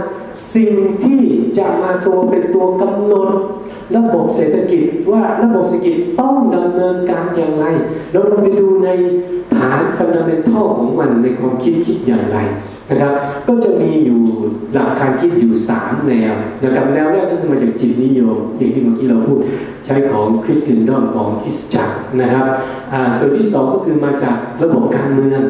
เห็นไหมครับระบบการเมืองส่วนที่3ก็มาจากศีลธรรมนะครับศาสนาจะเป็นตัวกำหนดดังนั้นในยุคนี้เป็นไงครับองค์การสวรรค์บอกความมั่งคั่งไม่เอาแล้วไม่มีความมั่งคั่งไม่มีกรรมสิทธิ์เป็นยังไงยกเลิกไม่ให้มีการถือครองกรรมสิทธิ์คนที่จะถือครองกรรมสิทธิ์ได้คือใครครับการที่ถูกแบ่งออกมาจากชนชั้นจากคริสเตียนดอมที่บอกไว้เห็นไหมครับคนมีความแตกต่างในชนชั้นแต่ทุกคนมีความสำคัญเท่าเทียมกันหมดแล้วก็ในระบบถ้าระบบจะเดินได้ทุกคนมีความสำคัญเหมือนกันหมดนะครับดังนั้นทุกอย่างในระบบที่แม้จะมีความแตกต่างก็ต้องรวมกันเป็นหนึ่งเดียวนี่ก็เรียกว่าทฤษฎีอินทรีย์ออร์แกนิซึมนะครับงั้นถ้านักศึกษาไปเรียนทางรัฐศาสตร์ตรงนี้ก็จะเป็นหลักปรัชญาในเรื่องของการเมืองเข้าใจไหมครับก็ไปดูก็บอกว่าตรงนี้ต้องเป็นนะยอมรับในความแตกต่างนั้นกรรมสิทธิ์ในทรัพย์สินเป็นไงครับคนที่จะได้หมดก็คือกษัตริย์เห็นอย่างครับกษัตริย์เพราะว่าเป็นองค์การสวรรค์งั้นองค์การสวรรค์ในส่วนของการเมืองก็มีในส่วนของเศรษฐกิจก็มีนะครับเราแบ่งออกมากษัตริย์เป็นเจ้าของกรรมสิทธิ์ในทรัพย์สินทั้งหมดแล้วกรรมสิทธิ์ในทรัพย์สินเป็นไงครับกษัตริย์ก็แบ่งให้กับขุนนางเพราะในยุคนี้เป็นไงครับหลังจากที่หมดยุคโรมันเกิดเป็นสงครามขึ้นมาอย่างเยอะแยะมากมายในระบบนะดังนั้นมันเลยระบบการปกครองเป็นไงครับเป็นแบบแลนด์ลอร์ดเป็นระบบขุนนางศักดินาแล้วกษัตริย์อยู่ได้ยังไงกษัตริย์ก็อยู่ได้ภายใต้การสนับสนุนจากแลนด์ลอร์ดเห็นไหมครับนี่ก็เป็นภาพการเมืองที่เกิดขึ้นในการนักศึกษาก็จะเห็นไหมครับภาพการเมืองมันเกิดขึ้นนี้ในภาพการเมืองตรงนี้มีอีกสถาบันหนึ่งที่เข้ามาอยู่ในการเมืองก็คือสถาบันโป๊ปโป๊ปนะครับผมขอใช้ศัพท์เลยนะครับใช่ไหมครับว่าโป๊ปหรือโป๊ปเนี่ยครับก็เป็นผู้ที่มีอำนาจสูงที่สุดในระบบการเมืองเดี๋ยวผมจะอธิบายในเรื่องการเมืองก่อนนะครับแล้วเดี๋ยวผมจะค่อยอธิบายในเรื่องของเศรษฐกิจเมื่อในการเมืองมีกลุ่มออกมาเป็นกลุ่มอย่างนี้มีแนวความคิดในลักษณะอย่างนี้งั้นเป็นไงครับก็เป็นทฤษฎีตอนแรกอำนาจทั้งหมดโป๊ปเป็นผู้ได้นะครับโป๊ปเป็นผู้ได้มาทั้งหมดเลยแล้วเป็นยังไงครับก็ไม่อยากจะไปยุ่งในเรื่องทางโลกเห็นไหมครับโป๊ปต้องการปกครองในทางด้านทางธรรมอย่างเดียวแต่อำนาจทั้งหมดอยู่ที่ใครครับอยู่ที่โป๊ปหมดแล้วนะครับโป๊ปก็ส่งมอบอำนาจทางโลกมาให้กับทางกษัตริย์เห็นไหมครับดังนั้นถ้ากษัตริย์คนไหนได้รับการสวมมงกุฎจากโป๊ปคนนั้นก็จะถือว่าเป็นกษัตริย์ที่สมบูรณ์การปกครองก็จะสมบูรณ์ด้วยเห็นไหมครับถูกต้องทั้งถูกเป็นกษัตริย์ที่ถูกต้องทั้งทางโลกและทางธรรมเป็นกษัตริย์ที่ถูกต้องโดยชอบธรรมงั้นอำนาจทางการเมืองกลับไปอยู่ที่ตรงนี้นะครับไปอยู่ที่โป๊ปคนเยอะนะครับแล้วในท้ายสุดก็ค่อยๆเกิดวิวัฒนาการขึ้นมาเห็นไหมครับทุกอย่างมีวิวัฒนาการตลอดจนตอนหลังก็เกิดทฤษฎี2 ดาบขึ้นมาดาบนะครับก็คือด้านหนึ่งก็เป็นไงครับเรื่องกษัตริย์เริ่มมีอำนาจมากขึ้นก็บอกว่าจริงๆแล้วพระเจ้านั้นแบ่งออกมาให้อำนาจทางโป๊ปปกครองทางด้านทางธรรมนะครับทางคริสตจักรไปปกครองทางธรรมในทางโลกนั้นพระเจ้าก็มอบอำนาจมาให้กับกษัตริย์ได้อย่างสมบูรณ์แต่ตอนนี้ทางการเมืองเป็นไงครับถูกแบ่งออกมาเป็น2 ส่วนอย่างชัดเจน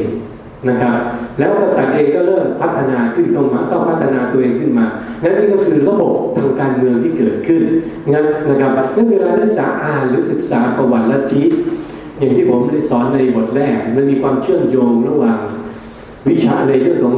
วิชาต่างๆในด้านต่างๆนะครับตอนนี้ในยุคกลางมีการเชื่อมโยงถึง3 ด้านนะครับในด้านการเมืองศาสนาแล้วก็ทางด้านเศรษฐกิจนั้นเวลามองก็ต้องมองทั้ง3 องค์ประกอบเชื่อมโยงกันไปถึงจะเข้าใจนะครับหลังจากที่มาทางด้านนี้ทางศาสนาอธิบายแล้วว่าคริสตจักร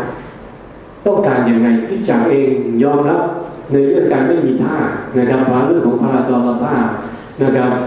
ต้องไม่มีท่าแต่ก็ยอมรับในเรื่องของการมีชนชั้นที่แตกต่างยอมรับในเรื่องของอำนาจที่ได้รับมาจากพระเจ้านะครับแล้วก็เป็นในลักษณะอย่างนี้ แต่ในตัวคิดจักรเองก็เป็นไงครับไม่ยอมรับในเรื่องของการสะสมทุนในเรื่องของความมั่งคั่งเห็นไหมครับการถือกองกรรมสิทธิ์ในทรัพย์สินถือว่าเป็นบาป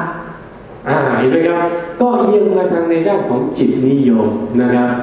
มีมนุษยนิยมอยู่นิดหน่อยนะในเรื่องของพลาดรภาพนะครับตรงนี้ก็จะมากำหนดเป็นระบบการผลิตของ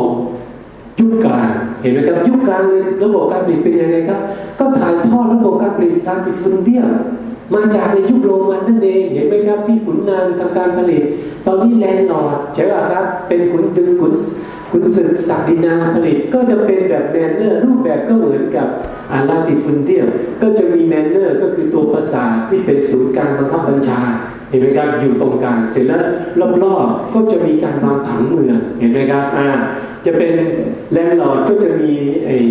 ปราสาทในแหล่งตัวคาสเตลเนี่ยนะครับอยู่ตรงกลางเป็นศูนย์การบังคับบัญชาเป็นศูนย์รวมทั้งการเมืองและเศรษฐกิจในเวลาเดียวกันอยู่ตรงนั้นเลยนะครับแลนด์ลอร์ดจะเป็นคนบังคับและเป็นไงครับก็จะมีลักษณะของการใช้ที่ดินเห็นไหมครับก็เป็นวงรอบ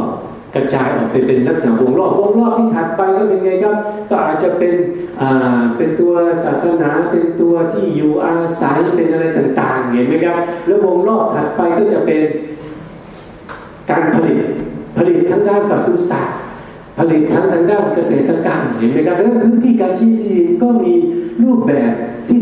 สอดคล้องกับการปกครองและระบบเศรษฐกิจในยุคนั้นในยุคนี้ระบบเศรษฐกิจเป็นไงครับเป็นการผลิตเพื่อเลี้ยงตัวเอง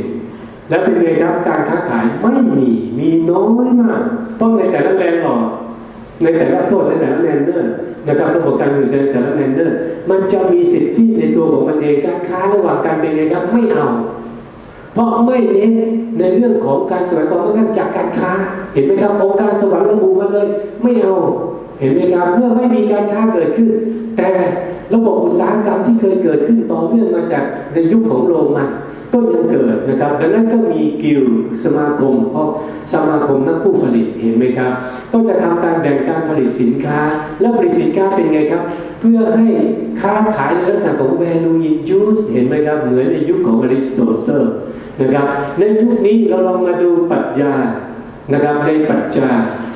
าที่เป็นตัวครอบงำระบบเศรษฐกิจในยุคนี้เขาใช้แนวความคิดยังไงก็คือจากโทมัสอควินัสแนวความคิดก็มาจากคริสเตียนดอมอย่างที่ผมพูดเมื่อกี้แล้วนะครับว่ามีความแตกต่างไม่ให้ถือกองกรรมสิทธิ์ในทรัพย์สินการเคยหากำไรที่เป็นอย่างไรก็จากการค้าถือว่าเป็นบาปนะครับเป็นในลักษณะอย่างนี้ทั้งหมดนะครับแล้วก็ใช้หลักปรัชญาความเป็นเหตุเป็นผลทางด้านของความเป็นนักปรัชญาของพวกพรรคในศาสนาคริสต์นะครับเราสอนอย่างนี้เด็กดูเงียบหน่อยเหงามาก นะครับเป็นแบบทฤษฎีแบบเพียวเลยทฤษฎี 100% เลยไม่มีการออกนอกกรอบนะครับเขาคงมาต้องเอาไปเผยแพร่นะครับให้ผมก็เลยต้องสอนให้อยู่ในกรอบของทฤษฎีให้มากเราต้องกลับมาต่อนะครับเมื่อเป็นในรูปแบบลักษณะอย่างนี้เขาก็ใช้อะไรครับแนวความคิดของอริสโตเติลเหมือนเดิมเป็นยังครับในเรื่องของศีลธรรมต้องวัดออกมาว่าอะไรเป็นธรรมชาติอะไรไม่เป็นธรรมชาติแต่ตอนนี้เป็นยังไงครับระบบการค้าระบบการผลิตเห็นแล้วเป็นระบบแมนเนอร์เห็นไหมครับผมคงไม่ต้องอธิบายระบบการผลิตทางด้านเป็นแมนเนอร์ระบบการผลิตทางด้านอุตสาหกรรมเป็นไงครับเป็นกิลด์เป็นสมาคมนะครับสมาคมที่ก็ทำการผลิตแล้วก็แบ่งปันกันไม่ได้ผลิตโดยลักษณะของการเก็งกำไรไม่มีมูลค่าการแลกเปลี่ยนเกิดขึ้นมีแค่มูลค่าการใช้แล้วก็แบ่งเป็นโควต้าเลยว่าโอเคคุณเอาไปเท่านี้อันนี้เอาไปเท่านี้นี้ดังนั้นทุกอย่างถูกแบ่งปันและจัดสรรให้อยู่ในระดับที่พอเพียงเท่านั้นเองเป็นในลักษณะอย่างนี้นะครับดังนั้นระบบการผลิตเรื่องสาเหตุระบบการค้าไม่มีเพราะเป็นไงครับในแต่ละแลนเดอร์มีแลนด์ลอร์ดปกครองไม่ต้องการให้มีการติดต่อค้าขายกันมากไม่งั้นเป็นไงครับการปกครองมันจะลำบากเห็นยังครับรัฐศาสตร์ก็นำเข้ามาปกครองเกิดอะไรขึ้นครับระบบภาษีเก็บเห็นไหมครับดังนั้นถ้าคุณนักศึกษาอยากไปศึกษาความมั่งคั่งการกระจายอะไรอย่างเงี้ยนะครับว่ามันเกิดขึ้นได้ยังไงแล้วใครเป็นผู้ได้ก็ต้องดูจากรูปแบบแลนด์ลอร์ดก็ได้มาจากตรงนี้ด้วยนะครับภาษีแล้วเราลองมาดูระบบการผลิตไม่มีท่าแต่มีไพร่เกิดขึ้น มีเซิร์ฟเห็นไหมครับมีเซิร์ฟเกิดขึ้นอาจารย์บางท่านก็เรียกว่าไพร่ทางจุฬาเรียกไพร่อาจารย์สุนทรเรียกว่าธาตุติดที่ดินนะครับเป็นในลักษณะอย่างนั้นก็คือไม่มีธาตุลักษณะตรงนี้เกิดวิวัฒนาการอะไรเกิดขึ้นครับก็คือหมายความว่าเป็นการรับรองกรรมสิทธิ์ในตัวสินค้าที่คุณผลิตขึ้นมาได้ดังนั้นเป็นยังไงครับถ้านั้นไม่มีกรรมสิทธิ์ในตัวผลผลิตที่ผลิตได้แต่ไพ่เซิร์ฟมีกรรมสิทธิ์ในตัวผลผลิตที่ผลิตได้ก็คือเมื่อคุณผลิตได้เสร็จเป็นไงครับคุณเอาที่ดินที่อยู่ในแลนด์เนอร์นั้นที่แลนด์ลอร์ดปกครองอยู่คุณศึกษาธินาปกครองอยู่คุณก็ต้องจ่ายเป็นสวยให้กับแลนด์ลอร์ดเห็นไหมครับก็คือการแลกเปลี่ยนในเรื่องของการปกครองนะครับตอนที่อยู่ในการผลิตตรงนี้ลงมาถึงข้างล่างถึงเรื่องกรรมสิทธิ์ตรงนี้นะครับนักศึกษาก็จะเห็นเลยว่าเป็นไงครับพวกไพร่นั้นสามารถที่จะมีผลิตสินค้าออกมาได้แล้วกรรมสิทธิ์ในสินค้านั้นเป็นของตัวเองทั้งหมดแต่ต้องไปจ่ายเป็นสวยนะครับหรือภาษีนั่นเองถ้าเรียกง่ายๆนะครับในชีวิตนั้นเราเรียกว่าสวยนะครับให้กับแลนด์ลอร์ดคุณศึกษาดีนาแต่ในยุคนั้นเป็นไงครับจ่ายแล้วมันก็ไม่หมดจ่ายแล้วไม่พอนะครับท้ายสุดก็เป็นไงครับก็เลยต้องตกทอดเป็นลูกหลานก็ต้องติดอยู่ในที่ดินนั่นเองนะครับต้องกลายเป็นว่าจ่ายให้แล้วสวยมันให้กับคุณศึกษาเดียวไม่พอก็ต้องอยู่ในครั้งนั้นแล้วก็เลยกลายเป็นทาสติดที่ดินแล้วก็ยังมีชนชั้นอื่นอย่างเช่นบอร์ด้า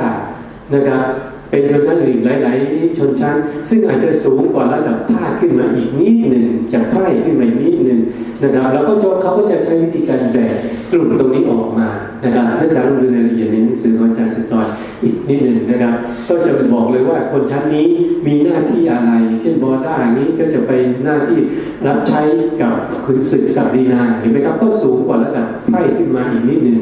นะครับก็จะเป็นในลักษณะอย่างนี้แต่ระดับต่ำสุดก็คือไพร่เห็นไหมครับการปกครองการผลิตเป็นไงครับก็เป็นทุ่งนาแบบ2 ทุ่ง 3 ทุ่งอะไรที่ว่าไปก็คือเป็นไงครับเป็นการหมุนเวียน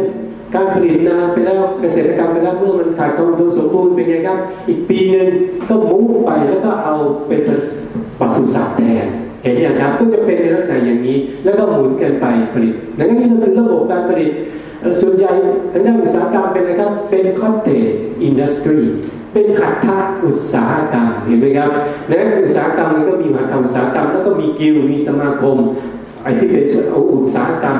ที่เป็นขนาดใหญ่ขึ้นมาหน่อยก็ถูกสมาคมควบคุมไว้เห็นไหมครับถูกการแบ่งจัดสรรแล้วการผลิตเป็นไงครับก็ตกทอดในเชิงของมรดกนะครับเอาไปผลิตเป็นลูกมือเห็นไหมครับในการผลิตเป็นลูกมือเสร็จก็เป็นไงครับก็ถ่ายทอดการผลิตนั้นให้กับคุณแล้วการไปค้าขายเป็นไงครับกิลด์ตัวสมาคมก็จะจัดสรรให้อย่างเรียบร้อยนะครับแล้วเกิดอะไรขึ้นครับ just price ราคายุติธรรมเห็นไหมครับนี่ก็คือในยุคของโทมัสอะควินเนสกำหนดขึ้นมาราคาตลาดเป็นไงครับไม่มี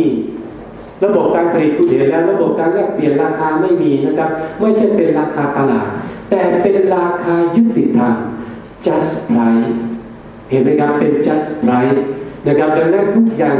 กำกับโดยการเป็น just เมื่อเป็น just price ปุ๊บเป็นราคายุติธรรมมันก็ไม่ไปกระตุ้นในเรื่องของการผลิตงั้นการบริโภคและการผลิตก็จะเป็นลักษณะของแบบพอเพียงอยู่ในแมนเนอร์นั้นเองเห็นอย่างครับเราลองดูในส่วนต่อมาในเรื่องของกรรมสิทธิ์ในทรัพย์สินไม่มีการถือครองทรัพย์สินเป็นไงครับเป็นบาปการถือครองทรัพย์สินเป็นไงครับไปตามชนชั้นที่ถูกกำหนดขึ้นมาจากศีลธรรมนะครับมาจากตัวศาสนาคริสเตียนดอมที่กำหนดกษัตริย์เป็นเจ้าของกรรมสิทธิ์ในทั้งหมดแล้วก็มอบให้กับแลนด์ลอร์ดที่เป็นลูกน้องถัดมาเห็นครับเป็นตามระบบการเมืองที่เกิดขึ้นนะครับแล้วก็ยังมีแนวความคิดอีกเยอะแยะนะครับ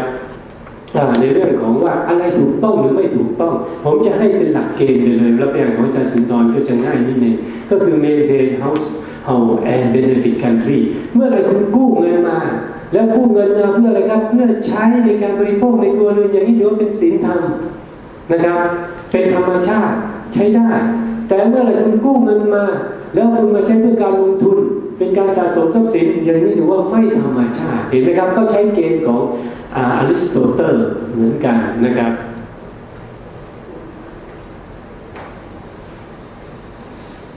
จะเป็นในลักษณะอย่างนั้น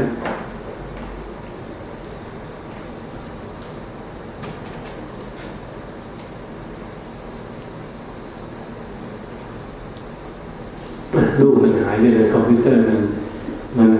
หายไปวันนี้จะให้ดูรูปของโทมัสอควินัสซึ่งเป็นพระที่มีความสำคัญแล้วก็เป็นนักปรัชญาของไอ้เนี่ยรัฐที่การศึกษาที่บอกไว้ค่อนข้างเยอะมากนะครับงั้นเวลานักศึกษาไปอ่านในปรัชญาไม่ว่าการทัศนคติการถือครองทรัพย์สินนะครับถ้าเมื่อไหร่เป็น maintain household and benefit country อย่างนั้นถือว่าถูกต้องเป็นธรรมชาตินะครับถ้าเมื่อไหร่คุณกู้เงินมาเอามาใช้เพื่อในการ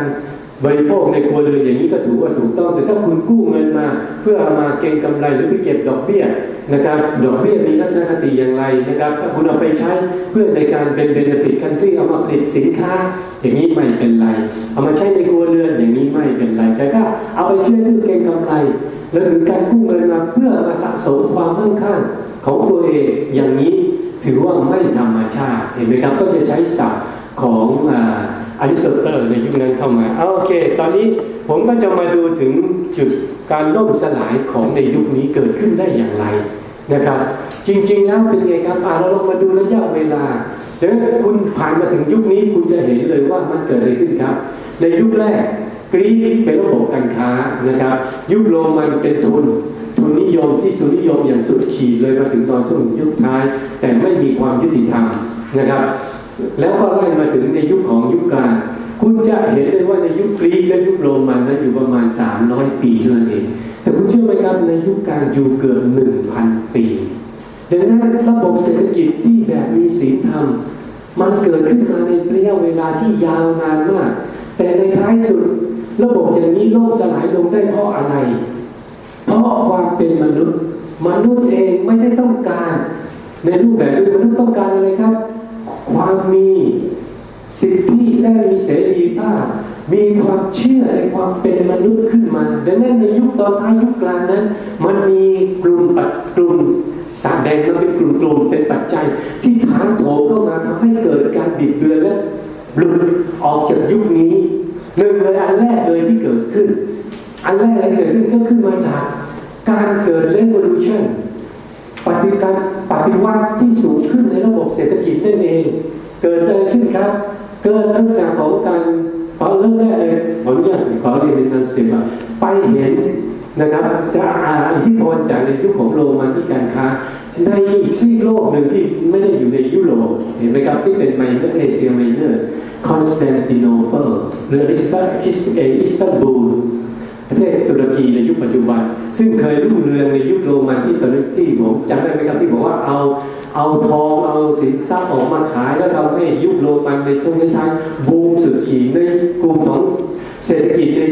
ยุคโลกส่วนนี้เขาก็ยังคงดำเนินเศรษฐกิจในรูปแบบเดิมเห็นไหมครับไม่ได้เหมือนกับในยุคกลางในยุคของยุโรปเห็นไหมครับการเจริญเติบโตระบบเศรษฐกิจในยุคในของกลุ่มนี้เฟื่องฟูมากครับอิสตันบูลหรือคอนสแตนติโนเปิลนั้นกลายเป็นศูนย์กลางการค้าโลกในยุคนั้นถ้านักศึกษาไปดูในประวัติศาสตร์จะเห็นมีท่าเรือมีอะไรอยู่เยอะแยะมากมายเห็นไหมครับมีศิลปวัฒนธรรมที่เฟื่องฟูมากแล้วคนเป็นยังไงครับก็มีสิทธิและเสรีภาพในระดับหนึ่งไอ้สิ่งตรงนี้นี่แหละที่เป็นเผยแพร่เข้ามาทำให้คนที่อยู่ในแมนเนอร์ทั้งหลายเริ่มเห็นว่าเฮ้ยมันไม่ยุติธรรมเริ่มเรียกร้องสิทธิและเสรีภาพของความเป็นธรรมของความเป็นมนุษย์เริ่มเชื่อว่ามนุษย์มีความสามารถที่จะเอาชนะทุกสิ่งทุกอย่างได้ตอนถึงตรงยุคท้ายศาสนาก็เริ่มเปลี่ยนแปลงเกิดอะไรครับโปรเตสแตนต์เชื่อในความเป็นมนุษย์สามารถที่กำหนดสิ่งต่างๆได้นะครับสามารถที่เอาชนะสิ่งต่างๆได้นี่ก็คือเริ่มเกิดตรงนี้ดังนั้นศาสนาก็เริ่มไม่มีอิทธิพลเข้าไปนี่คือส่วนที่หนึ่งส่วนที่สองมาจากอิสราเอลคอนสแตนติโนเปิลเริ่มเห็นแล้วว่าการบริโภคระบบแบบเศรษฐกิจแบบวัตถุนิยมมันมีการบริโภคที่เหลือเฟือคนเองกับต้องการในลักษณะอย่างนั้นเริ่มเรียกร้องแสวงหาในลักษณะอย่างนี้เข้ามาเห็นยังครับนะครับหลังจากที่เป็นมาในลักษณะอย่างนี้ปุ๊บก็เริ่มเกิดการปฏิวัติการเปลี่ยนแปลงครั้งใหญ่อีกอย่างหนึ่งก็คือการเปลี่ยนแปลงในระบบการผลิตเกิดอะไรขึ้นครับการปฏิวัติพาณิชยกรรมคือ commercial revolution เป็นไงครับทางด้านการเกษตรพัฒนาขึ้นมาอย่างรวดเร็วและสูงมากดังนั้นในต้นแบบเกิดขึ้นที่ประเทศไหนครับประเทศอังกฤษนักศึกษาเราไปดูที่ตรงนั้นอังกฤษทำให้เกิดcommercial revolution การปฏิวัติพาณิชยกรรมมันเริ่มแรกเกิดจากการปฏิวัติทางด้านการเกษตรก่อนเห็นไหมครับเกษตรจะต้องเกิดขึ้นก่อนและในยุคของประเทศอังกฤษนั้นมันเกิดขึ้นได้เพราะอย่างไรครับเพราะระบบมรดกนะครับมรดกของประเทศอังกฤษนั้นเป็นไงครับที่ดินมอบให้กับลูกชายคนโตดังนั้นไอ้พื้นที่ที่ดินไม่ต้องไม่ถูกซอยแบ่งย่อยมาเป็นส่วนถ้ามีลูก3คนแล้วแบ่งเป็น3ส่วนอย่างนี้ก็ถูกซอยแบ่งย่อยนะครับดังนั้นเมื่อเป็นในลักษณะอย่างนี้คนไปเห็นระบบการบริโภคในยุคเดิมของอิสตันบูลอังกฤษเองก็อยากได้เหมือนกันดังนั้นเป็นไงครับไอ้กลุ่มคนกลุ่มนี้เนี่ยเริ่มมีแรงจูงใจก็เริ่มผลิตเริ่มพัฒนาทางด้านการผลิตทางด้านเกษตรกรรมเริ่มใช้เทคโนโลยีเริ่มใช้ทุนเข้าไปเห็นไหมครับเริ่มเชื่อในเรื่องของปรัชญามนุษยนิยมเข้ามาในยุคนี้นี่เองนะครับลัทธิ political economy สำนักประวัติสำนักเศรษฐกิจการเมืองได้เกิดขึ้นไอ้เศรษฐกิจการเมืองที่เราพูดในยุคนี้คืออะไรครับก็คือปรัชญามนุษยนิยมนั่นเองนะครับเริ่มเชื่อในความเป็นมนุษย์มากขึ้นนะครับบอกว่าไม่ต้องเชื่อในความเป็นพระเจ้าแล้วนะครับมนุษย์สามารถที่จะกำหนดตัวเองได้เห็นไหมครับมนุษย์สามารถจะชนะทุกสิ่งทุกอย่างได้นะครับมนุษย์ต้องมีอะไรครับต้องมีสิทธิและเสรีภาพนี่คือจุดเริ่มต้นของมนุษยนิยมแล้วก็มาเป็นจุดเปลี่ยนเข้ามาสู่ในระบบเศรษฐกิจนะครับแต่ตรงนี้ที่เกิดขึ้นก็ยังไม่สามารถที่จะเกิดปึ้งและเกิดการเปลี่ยนแปลงนะครับแต่เริ่มเกิดเป็นแนวคิดขึ้นมาแต่สิ่งที่เกิดการเปลี่ยนแปลงจริงๆกลับมาเปลี่ยนแปลงที่ไหนครับมาเปลี่ยนแปลงที่ระบบการเมืองนะครับระบบการเมืองเริ่มมีความเสถียรภาพเริ่มมีมั่นคงศาสนานะครับคริสเตียนเริ่มหายออกไปเกิดอะไรครับราชวงศ์ทิวดอร์ของอังกฤษสามารถที่จะเอาชนะโป๊ปได้แล้วระบบการเมืองเป็นไงครับเป็นระบบสมบูรณาญาสิทธิราชย์เห็นอย่างครับกษัตริย์เป็นใหญ่แล้วทุกอย่างนะครับก็มีนักปรัชญานะครับไม่ว่าจะเป็นแมคคิวเวลลี่โทมัสฮอบนะครับถ้าคุณไปอ่านตรงนี้คุณก็จะเห็นลักษณะในความคิดผู้ที่สนับสนุนทางด้านหรือการปกครองทางด้านเป็นแบบสมบูรณาญาสิทธิราชย์นะครับดังนั้นตอนนี้สายต่างๆมันเริ่มเกิดขึ้นฮิวแมนิซึมก็มาฮิวแมนิซึมเริ่มจะเกิดกลับขึ้นมาอีกแล้วในเวลาเดียวกันฮิวแมนิซึมในเรื่องของมนุษยนิยมก็เริ่มเกิดนะครับแต่เกิดเป็นลักษณะกระบวนการแนวความคิดแต่ปัจจัยตรงนี้ที่เกิดขึ้นแรงที่สุดก็คือปัจจัยทางด้านการเมืองนะครับสมบูรณาญาสิทธิราชย์เริ่มเกิดโทมัสฮอปและแคเรลลี่ก็บอกว่าเป็นไงครับลักษณะธรรมชาติจริงๆมันเป็นลักษณะธรรมชาติของสงครามถ้าเกิดคุณไม่ยอมให้ใครที่เป็นใหญ่เขาก็เรียกว่าองค์อธิปัตย์หรือเลวิธานนี่เป็นชื่อศัพท์ในยุคศัพท์ในเทพนิยายในยุคของกรีกนะครับที่มีอำนาจสูงสุดเขาบอกว่าต้องมีองค์อธิปัตย์ก็คือผู้ที่มีอำนาจสูงสุดเหนือสุดปกครองถ้าคุณไม่ยอมให้อย่างนี้มันก็จะเกิดสภาพเป็นธรรมชาติเห็นไหมครับงั้นไอ้สภาพธรรมชาตินี่คืออะไรก็คือการอิงในความคิดของปรัชญามนุษยนิยมมาเห็นไหมครับว่ามันมีลักษณะของความเป็นธรรมชาติของมันอยู่นะครับธรรมชาติจริงๆไม่ใช่เป็นแบบที่ศาสนาคริสต์บอกว่าต้องเป็นอย่างนี้มันจะต้องมีสภาพธรรมชาติแต่เขาก็ยังอธิบายเพื่ออธิบายให้ไปสอดคล้องกับอะไรครับในแนวความคิดของสมบูรณาญาสิทธิราชย์สภาพธรรมชาติเป็นสภาพสงครามเห็นไหมครับแล้วก็บอกว่าถ้าไม่มีองค์อธิปัตย์ขึ้นมาเป็นใหญ่มันก็จะมนุษย์ก็จะเป็นมนุษย์ที่เห็นแก่ตัวแสวงหาความประโยชน์ของตัวเองสูงสุดนะครับ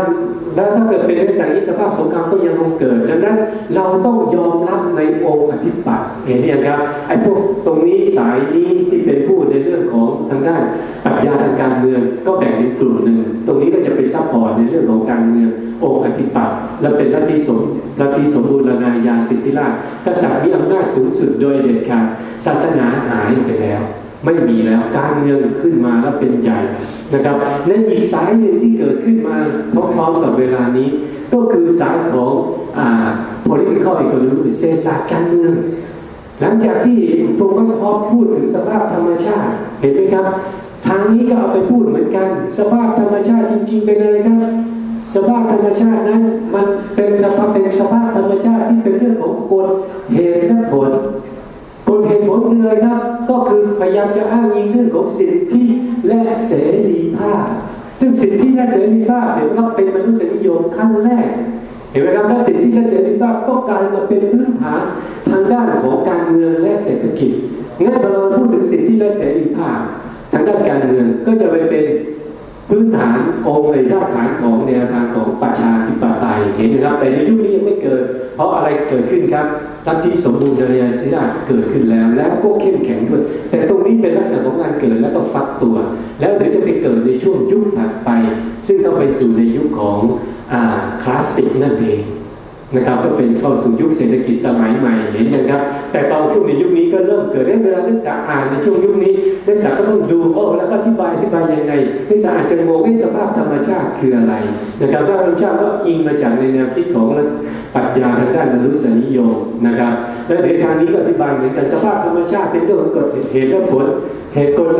ลก็คือเรื่องของสิทธิและเสรีภาพนั่นเองเห็นไหมครับแล้วก็เดี๋ยวอธิบายไปยุคไปสิทธิและเสรีภาพก็เป็นสิทธิและเสรีภาพทางด้านการเมืองก็ไปเกิดระบบประชาธิปไตยแล้วไปเกิดระบบเศรษฐกิจเสรีตรงนี้ไปเกิดข้างล่างตรงนี้แล้วในเวลาเดียวกันทางเศรษฐกิจก็มีสิทธิและเสรีภาพเหมือนกันก็จะไปเกิดในลักษณะของที่เป็นวัตถุนิยมแล้วก็มีอิงกับมนุษยนิยมเข้าไปซึ่งเป็นรูปแบบของเศรษฐกิจยุคปัจจุบันเห็นไหมครับแล้วเดี๋ยวก็จะเกิดวิวัฒนาการในเรื่องของการเรียกร้องสิทธิและเสรีภาพในระดับที่สูงขึ้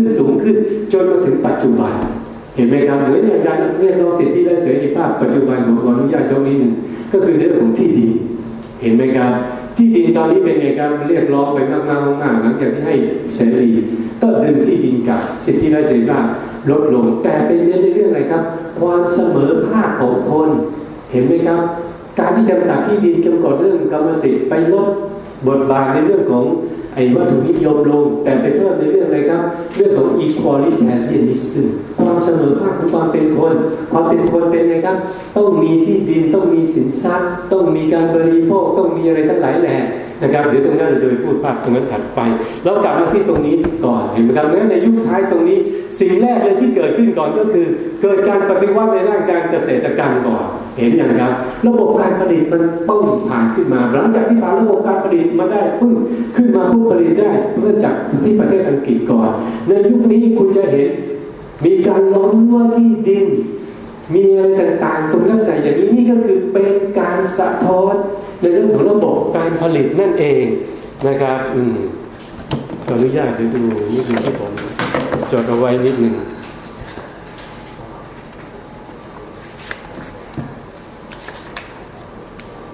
เห็นไหมครับมีการล้อมรั้วที่ดิน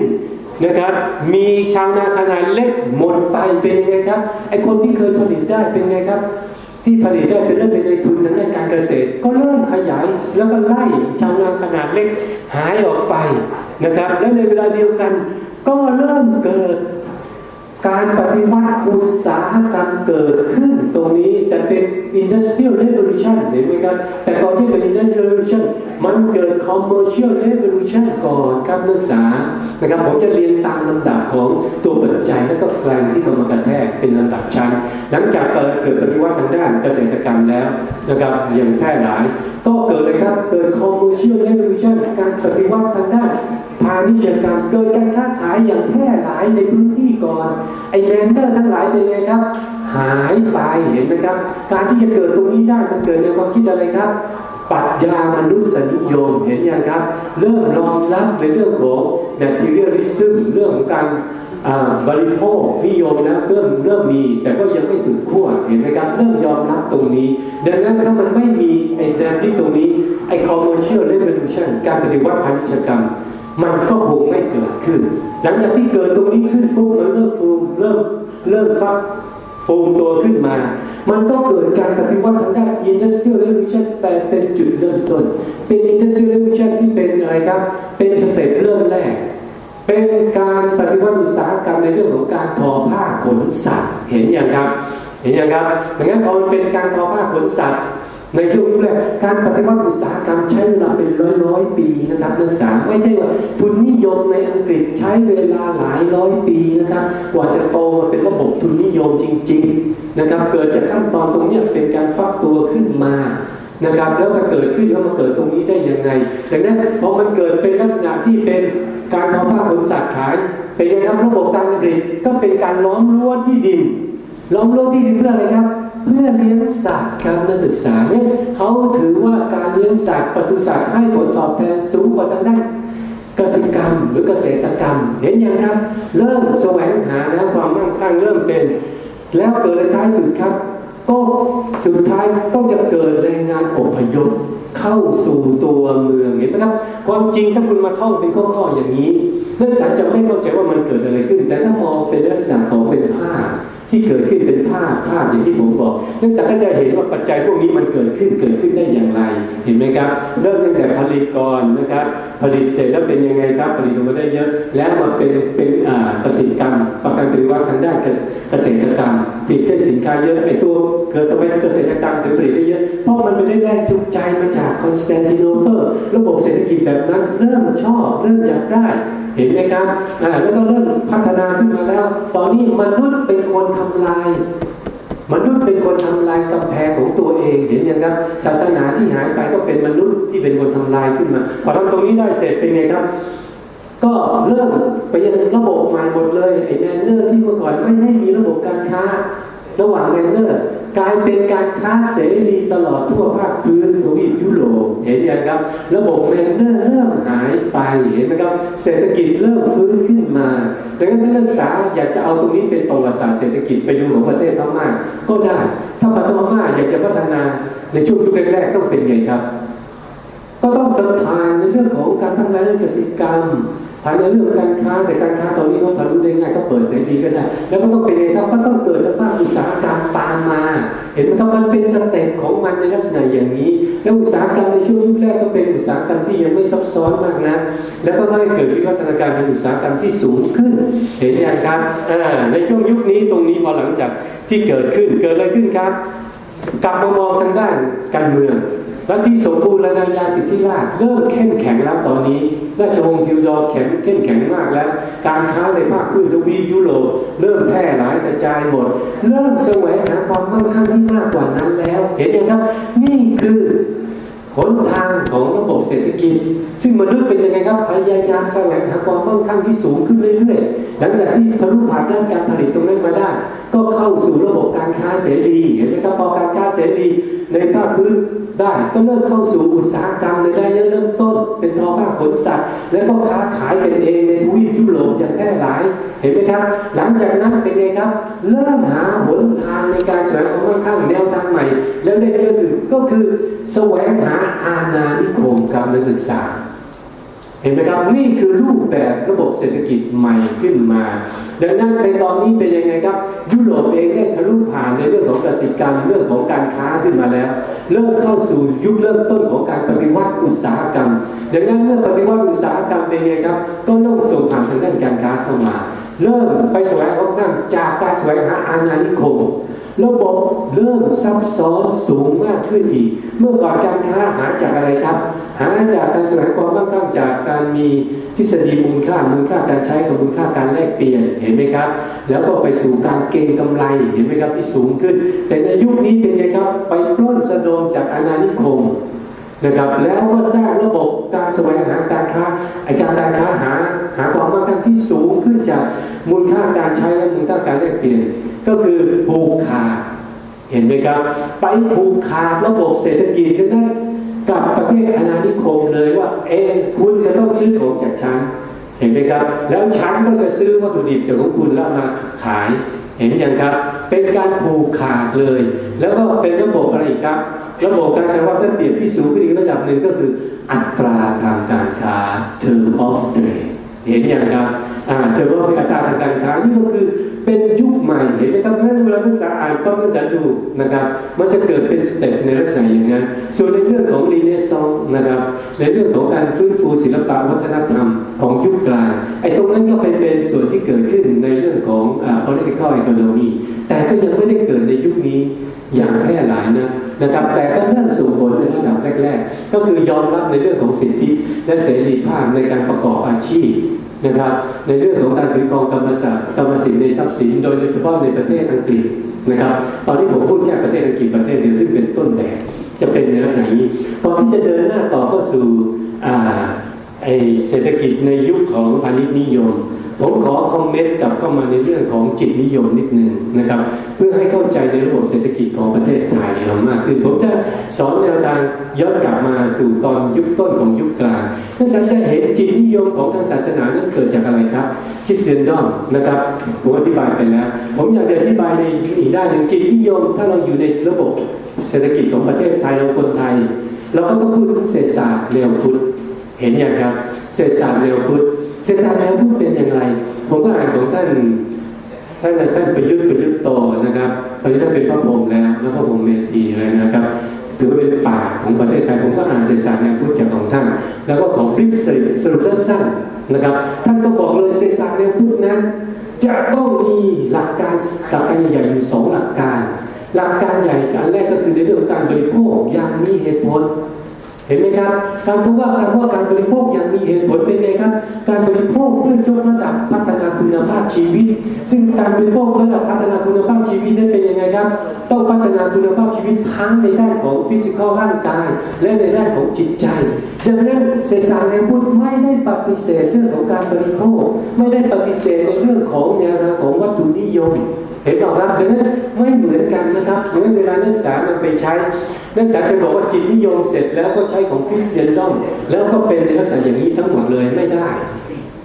นะครับงั้นพอเรามาดูในแนวทางของเศรษฐศาสตร์แนวพุทธจะไม่ใช่เห็นไหมครับผมใช้เศรษฐศาสตร์แนวพุทธของท่านอาจารย์ประยุทธ์โตนะครับผมเอา2หลักอธิบายแบบริบสรุปสั้นๆง่ายๆนะครับจริงมีรายละเอียดอยู่เยอะแยะงั้นไอ้เรื่องของการบริโภคของคนก็บริโภคไปแต่อีกส่วนหนึ่งก็คือยกระดับจิตใจเห็นไหมครับบริโภคไม่ใช่บริโภคในสินค้าอย่างที่ไปกินสุราไปกินของที่ไร้ประโยชน์หรือกินจนอ้วนเป็นโรคอ้วนขึ้นมาในลักษณะนี้เป็นการบริโภคที่เกินระดับความพอดี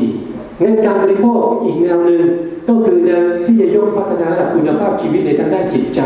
งั้นการยกคุณภาพชีวิตนั้นสามารถแบ่งไว้เป็น2สายคือยกคุณภาพทางด้านคนในเรื่องของจิตใจยกคุณภาพชีวิตในเรื่องของจิตใจและการบริโภคนั้นก็แบ่งเป็น2ส่วนเห็นไหมครับงั้นไม่ได้เป็นหลักปรัชญาทางด้านวัตถุนิยมแบบสุดโต่งนะครับที่แบบว่าบริโภคจนความสุขจนล้นเหลือไม่ใช่แต่ก็ต้องบริโภคให้ตัวเองไม่มีความทุกข์บริโภคได้ในระดับหนึ่งเห็นไหมครับดังนั้นเศรษฐศาสตร์แนวพุทธไม่ได้ปฏิเสธวัตถุนิยมเหมือนกับสันโดษนั้นมีได้หลายระดับคนหนึ่งคำว่าสันโดษของคนหนึ่งอาจจะมีแพทเทิร์นรูปแบบที่มีไลฟ์สไตล์ที่สูงอีกคนหนึ่งสันโดษคนหนึ่งอาจจะมีระดับที่ต่ำที่แบบอยู่แค่ระดับพอเพียงงั้นคำว่ายกระดับคุณภาพชีวิตเนี่ยในการบริโภคอย่างมีเหตุผลนั้นกับแต่ละบุคคลก็สามารถจะตีความหมายได้เป็นหลายๆระดับเห็นไหมครับดังนั้นไม่ได้บอกให้คนบริโภคอย่าง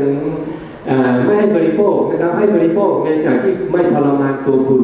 นะครับที่เป็นการบริโภคที่สมเหตุและผลอันที่2ปัจจัยที่2ในเศรษฐศาสตร์แนวพุทธนะครับหรือเรียกว่าเศรษฐศาสตร์มัชฌิมาคุณเริ่มเห็นคำว่าเศรษฐศาสตร์แนวพุทธและก็เศรษฐศาสตร์มัชฌิมาอย่างครับเศรษฐศาสตร์ในทางสายกลางนั่นก็คือหมายถึงว่าบริโภคไม่เหมือนกันแต่ไม่บริโภคสุดโต่งเห็นป่ะครับบริโภคแล้วดูทางด้านจิตใจด้วยเห็นเนี่ยครับต้องบริโภคในลักษณะอย่างนี้แล้วอันที่2เราลงมาดูนะครับต้องไม่เบียดเบียนตนเองและไม่เบียดเบียนผู้อื่นเห็นไหมครับการผลิตคุณแสวงหาคุณผลิตได้เต็มที่แต่ถ้าผลิตแล้วไม่เบียดเบียนผู้อื่นและไม่เบียดเบียนตนเองไม่ใช่ตัวเองต้องลำบากจนมากมายนะก็ใช้ได้เห็นไหมครับดังนั้นทุนนิยมศาสนาพุทธเองก็ไม่ได้ปฏิเสธแต่ใช้ศีลธรรมควบคุมโดยให้คุณเป็นตัวกำหนดตัวเองว่าคุณควรจะหาที่ระดับเท่าไหร่ถึงจะเพียงพอนะครับอยู่ในระดับทางสายกลางไม่ใช่ไปเอาเปรียบจนกระทั่งเป็นไงครับ สูญเสียตัวเองไปปรัชญาศีลธรรมในตัวเองความเป็นมนุษย์ในตัวเองของคุณต้องสูญเสียไปงั้นเวลาที่จะเป็นเรื่องถึงเอาตรงหลักตรงนี้ไปใช้ในเรื่องของการผลิตในเรื่องของการกระจายรายได้นะครับในเรื่องของแนวความคิดอะไรครับไม่เบียดตนเองไม่เบียดเบียนตนเองและไม่เบียดเบียนผู้อื่นนั่นคือไม่เบียดเบียนตนเองเป็นไงครับไม่ได้บอกว่าให้คุณต้องอยู่จนลำบากเห็นไหมครับอยู่ในฐานะที่ความเป็นมนุษย์ที่คุณเหมาะสมที่คุณควรจะได้ไม่ได้บอกว่าไม่ต้องถือครองทรัพย์สินถือครองไปเถอะถือครองในระดับที่ไม่ไปเบียดเบียนผู้อื่นแล้วก็ไม่เบียดเบียนตนเองเห็นไหมครับพอผลิตก็ต้องทำนั้นพอไปถึงการค้าก็ต้องเป็นไปในลักษณะอย่างนั้นเหมือนกันถ้าเมื่อไรคุณอยู่บนหลักฐานบนหลักการนี้คุณจะเห็นเศรษฐศาสตร์แนวพุทธนั้นมันเป็นเรื่องที่ระดับสูงกว่านะครับค่อนข้างมาสูงกว่าและประยุกต์ใช้ได้ดีกว่าเห็นไหมครับแล้วก็ไม่ได้ปฏิเสธวัตถุนิยมหรือทุนนิยมนะครับไม่ได้ปฏิเสธฮิวแมนิซึมมนุษยนิยมและในเวลาเดียวกันก็ไม่ได้ปฏิเสธจิตนิยมด้วยเห็นไหมครับต้องพัฒนาจิตไปด้วยแล้วก็พัฒนาทั้งวัตถุนิยมไปได้ด้วยมนุษย์จะได้อยู่อย่างเป็นสุขอย่างไม่มีความสุขสะดวกสบายเหมาะสมกับตัวเองทำได้โดยที่ทำในระดับที่ไม่เบียดเบียนตนเองนะครับสร้างขึ้นไปได้แล้วก็ต้องไม่เบียดเบียนผู้อื่นด้วยเห็นอย่างนั้นดังนั้นนี่แหละครับที่เราเรียกว่าเศรษฐศาสตร์แนวพุทธและเรียกว่าเป็นเศรษฐศาสตร์มัชฌิมาดังนั้นอย่าเอาไปตีรวมกันมาพูดถึงจิตนิยมปุ๊บแล้วก็เป็นแบบคริสเตียนอย่างนั้นไม่ได้ตรงนี้แหละที่ผมไม่มีอยู่ในหนังสือผมอยากจะเสริมเติมเข้าไปให้นักศึกษาได้ดูนะครับงั้นเราเองที่อยู่ในศาสนาพุทธงั้นเวลาเราเรียนเศรษฐศาสตร์แล้วก็มักจะตีความหมายกันเฮ้ยเราศาสนาพุทธเองไม่ได้สอนให้ไปสุดโต่งนะครับให้อยู่บนทางสายกลางเข้าใจครับงั้นถ้านักศึกษาถามผมว่าสายกลางอยู่ไหนผมก็ขอใช้คำสอนที่ของท่านอาจารย์ประยุทธ์โตพูดเอาไว้ที่เป็นหลักการใหญ่ของเศรษฐศาสตร์แนวพุทธ2หลักการนี้นะครับก็คือต้องไม่เบียดเบียนตนเองและไม่เบียดเบียนผู้อื่นนักศึกษาไปตีความหมายเองมันกว้างและลึกมากนะครับผมคงพูดเอาแค่นี้พออีกการหนึ่งที่อยากจะพูดก็คือเศรษฐศาสตร์เศรษฐกิจพอเพียงของในหลวงท่านเห็นไหมครับผมไม่ได้ปฏิเสธเศรษฐกิจพอเพียงนะครับแต่เศรษฐกิจพอเพียงที่อยู่ในสายเศรษฐศาสตร์กระแสมองเพราะว่ามันไม่เหมาะกับการใช้ทั่วโลกแต่กับประเทศไทยอาจจะมีความเหมาะสมเศรษฐศาสตร์แนวพุทธเป็นไงครับกับเศรษฐกิจพอเพียงอยู่ในแนวทางสายเดียวกันครับนักศึกษาเริ่มต้นจากอะไรครับเรื่องการบริโภคเศรษฐศาสตร์แนวพุทธเป็นไงครับจำกัดการบริโภคอย่ากินอย่างฟุ่มเฟือยให้กินอยู่บนทางสายกลางนะครับแล้วเนื่องจากทรัพยากรประเทศมีอย่างสมบูรณ์ในหลวงท่านเองก็ทรงตรัสว่าเราคุณผลิตความมั่งคั่งของเรามันมาจากอะไรครับมาจากทรัพยากรที่เรามีอยู่คุณก็ผลิตให้เพียงพอเห็นไหมครับแล้วก็บริโภคแค่คุณผลิตและบริโภคนั้นมันก็อยู่ในระดับเพียงพอแล้วงั้นความมั่งคั่งเป็นความมั่งคั่งทางด้านอาหารความสมบูรณ์ทางด้านอาหารไม่ได้ความมั่งคั่งจากการสะสมทรัพย์สินแต่ท่านก็ไม่ได้ปฏิเสธการถือครองทรัพย์สินเมื่อคุณผลิตแล้วคุณบริโภคใช้ของคุณเองแล้วการระบบการผลิตเป็นยังไงครับผมขอเจาะลึกเข้าไปอีกนิดนึงหลังจากผลิตด้วยการบริโภคอย่างนี้แล้วในระบบการผลิตเองก็ไม่พยายามไปพึ่งพาภายนอกสารเคมีก็ใช้จากวัตถุธรรมชาติเป็นเกษตรแบบธรรมชาติเพราะว่าถ้าเป็นเกษตรแบบธรรมชาติเป็นไงครับไม่ต้องซื้อหาจากวัตถุดิบจากภายในเห็นไหมครับถ้าเกิดคุณใช้เป็นเกษตรแบบเคมีขึ้นมาคุณต้องซื้อเห็นไหมครับแล้วก็จะเกิดเป็นหนี้เป็นสินดังนั้นแนวทางของท่านก็คือจะไปช่วยแก้คนจนไม่ให้มีหนี้สินนั้นเศรษฐกิจพอเพียงมันก็อิงไปกับในเรื่องของการป้องกันการเกิดหนี้สินเห็นไหมครับถ้าเรามีหนี้สินและควบคุมหนี้สินเมื่อคุณไม่มีหนี้สินแล้วก็มาพูดถึงความมั่งคั่งในระดับต่อไปเข้าใจไหมครับเป็นเรื่องอย่างนั้นเมื่อเป็นวิถีเกษตรอินทรีย์หรือเกษตรพอเพียงเกษตรแบบพึ่งพาตนเองจะเรียกยังไงก็ได้เห็นไหมครับหลังจากที่ผ่านตรงนี้มานี่ก็คือการตอกเสารากที่เข้มแข็งแล้วเมื่อคุณทำได้เสร็จคุณก็เลือกเพื่อเผื่อแผ่ชุมชนเลือกเพื่อแต่คนรอบข้างหลังจากนั้นเป็นไงครับเห็นไหมครับก็เป็นวิถีและที่ทางด้านที่พึ่งพาตนเองแล้วก็ไปเพื่อแผ่สังคมเป็นวัฒนธรรม เป็นจารีตประเพณีของคนไทยหลังจากนั้นเป็นไงครับก็นำไปสู่ตลาดค้าขายเห็นไหมครับนำส่วนที่เป็นเซอร์ไพรส์จากการบริโภคของคุณเอาไปค้าขายแล้วก็แสวงหาสะสมความมั่งคั่งท่านก็ไม่ได้บอกให้ปฏิเสธไม่แสวงหาความมั่งคั่งแต่ให้แสวงหาความมั่งคั่งหลังจากที่คุณบริโภคอย่างพอเพียงเพื่อเป็นหลักการันตีว่าไม่ก่อให้เกิดหนี้สินเท่านั้นเองคุณก็เริ่มแล้วตอนนี้เป็นความมั่งคั่งอย่างจริงๆแล้วหลังจากที่คุณทำตรงนี้จนเข้มแข็งแล้วคุณก็รวมกลุ่มเห็นไหมครับคุณรวมกลุ่มสิรวมกลุ่มแล้วก็เป็นวิสาหกิจชุมชนแล้วก็ผลิต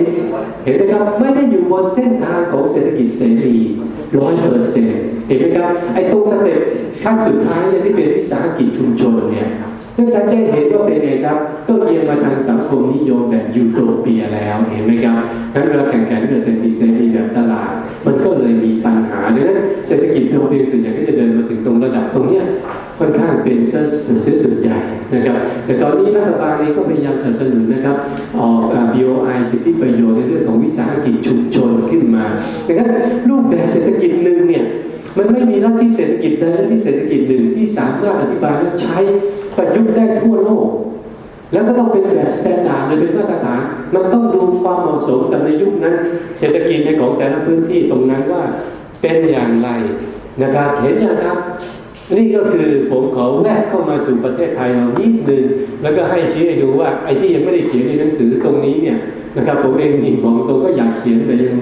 องค์ความรู้ยังไม่เข้มแข็งพอก็เลยไม่กล้าเขียนเป็นวิพากษ์ในระบบเศรษฐกิจประเทศไทยนะครับเดี๋ยวถ้าผมเขียนหนังสือออกไปแล้วก็จะมีวิพากษ์ตรงนี้เอาไว้ว่าในคำนำเอาไว้ว่าเนี่ยตรงเนี้ยที่ผมยังทิ้งเอาไว้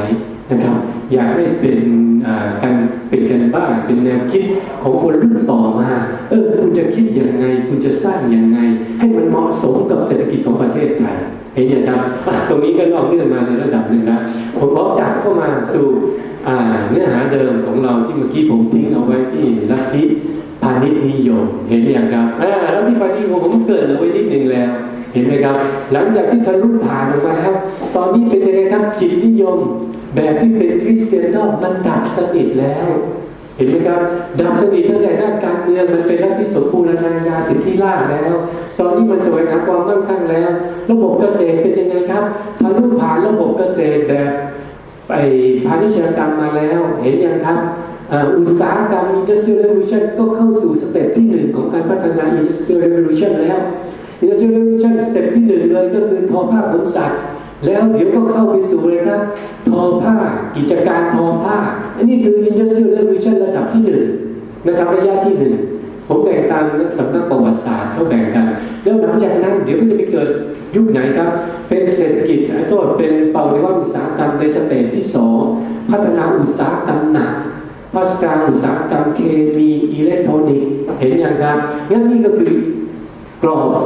เส้นทางของการพัฒนาอุตสาหกรรมแต่ไอ้ยุคของพาณิชย์นิยมเนี่ยเกิดขึ้นตั้งแต่ในยุคของหลังการปฏิวัติพาณิชยกรรมแล้วก็เริ่มเกิดการปฏิวัติ Industrial Revolution ในยุคแรก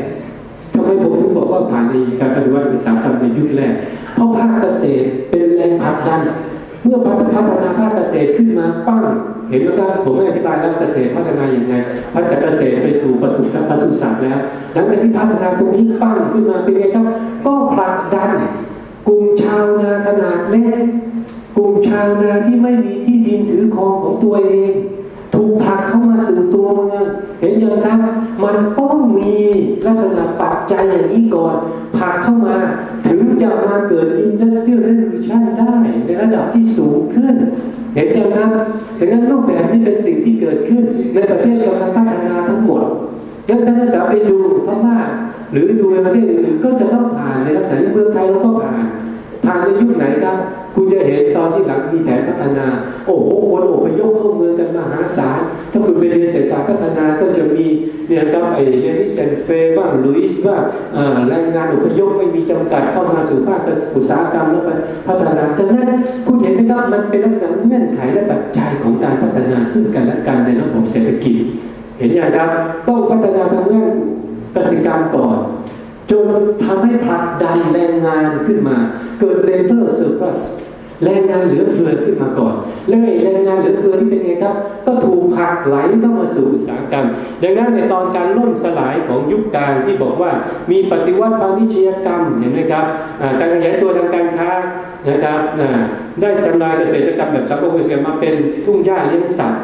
ทำไมถึงเป็นทุ่งหญ้าเลี้ยงสัตว์ก็มาตรงนี้เลี้ยงสัตว์ก็มาเป็นทอผ้าขนสัตว์เห็นไหมครับล้อมรั้วที่ดินล้อมรั้วที่ดินมันมาไงครับมาก่อนที่จะเกิด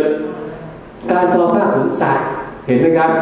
มันเริ่มรู้แล้วเห็นแล้วว่าการทอผ้าขนสัตว์ยุคนั้นก็คือผ้าอะไรครับผ้าขนสัตว์แกะ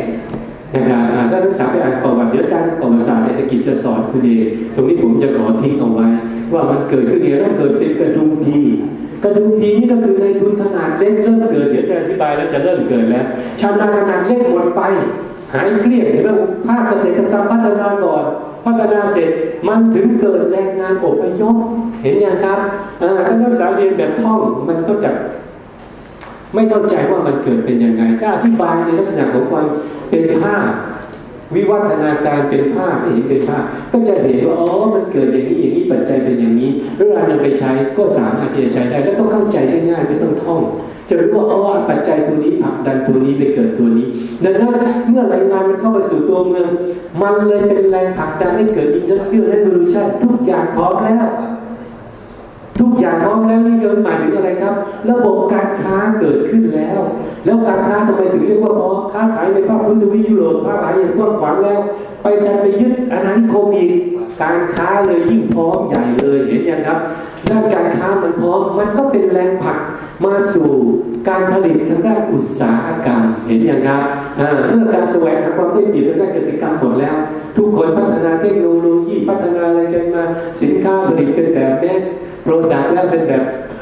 มวลรวมผลิตที่เยอะๆต้นทุนต่ำแล้วอะไรแล้วมันก็ต้องแสวงหาอีกแสวงหาไงครับแสวงหาในลำดับของระบบการผลิตเห็นไหมครับก็กระโดดขึ้นมาสู่เลยครับอุตสาหกรรมเห็นอย่างครับ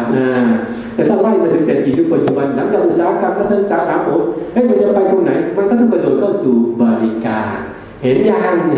ขอสอนนอกทฤษฎีเด็กกันไม่สนุกเด็กฟังแล้วแบบว่าเป็นอะไรก็ไม่รู้เห็นอย่างนั้นนักศึกษาเห็นมันเป็นเรื่องรูชั่นเป็นระดับเป็นระดับกระโดดอันนี้ตรงนี้ก็แยกออกไปแม้กระทั่งในตัวอุตสาหกรรมเองก็ยังแบ่งอีกเป็นสเตจอีกสเตจของอุตสาหกรรมพื้นฐานเห็นไหมครับอุตสาหกรรมขนาดหนักอุตสาหกรรมอะไรก็ว่ากันไปอีกเห็นไหมครับยังสูงขึ้นไปอีกในตามชั้นของมันนะครับเดี๋ยวเรามาดูในปฏิวัติของพาณิชยกรรมลัทธิพาณิชย์นิยมนะครับตอนนี้ผมไม่ต้องพูดแล้วนะพาณิชย์นิยมเกิดขึ้นได้ยังไงถูกแรงปัจจัยอะไรผลักดันการผลักดันไม่ใช่เกิดปึ้งทีเดียวแล้วผลักดันแล้วเปลี่ยนในประเทศอังกฤษการผลักดันตรงนี้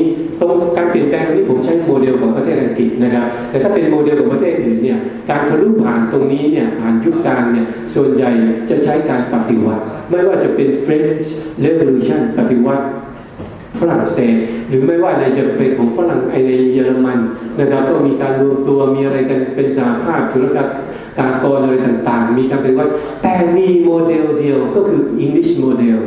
ของประเทศอังกฤษที่เป็นการพัฒนาอย่างราบรื่นและก็การทะลุผ่านการล้มลงของยุคกลางมาสู่อีกยุคของพาณิชย์นิยมนั้นเป็นไปอย่างราบรื่นแต่ใช้ระยะเวลาค่อนข้างเยอะเห็นไหมครับการทะลุผ่านเกิดแรงผลักทางด้านศาสนาทางด้านการผลิตด้านการค้าใส่เข้าไปในด้านของแนวความคิดของคนเห็นไหมครับเนี่ยมันมีปัจจัยอย่างนี้ใส่เข้าไปแล้วเดี๋ยวแนวความคิดหลักวิธีการอย่างนี้เดี๋ยวผมไปใช้ในตอนของยุคของคาร์ลมาร์กในความคิดของคาร์ลมาร์กเห็นไหมครับมาร์กที่บอกว่าอยู่บนประวัติศาสตร์ก็อยู่บนแนวนี้ดังนั้นเวลาผมอธิบายตรงนี้นักศึกษาต้องเข้าใจว่าที่กำลังอธิบายตรงนี้อยู่ก็คือโมเดลของประเทศอังกฤษเข้าใจอย่างไรทะลุผ่านไปอย่างราบรื่นไปสู่ยุคลัทธิพาณิชย์นิยมนะครับเมอร์แคนไทลิซึมดังนั้นบอกเลยหลังจากที่แสวงหาความมั่งคั่งจากการเกษตรกรรมมาแล้วการค้ามาแล้วทีนี้เข้าสู่อุตสาหกรรมเริ่มอุตสาหกรรมเริ่มต้นทีนี้ก็โดดไปสู่อาณานิคม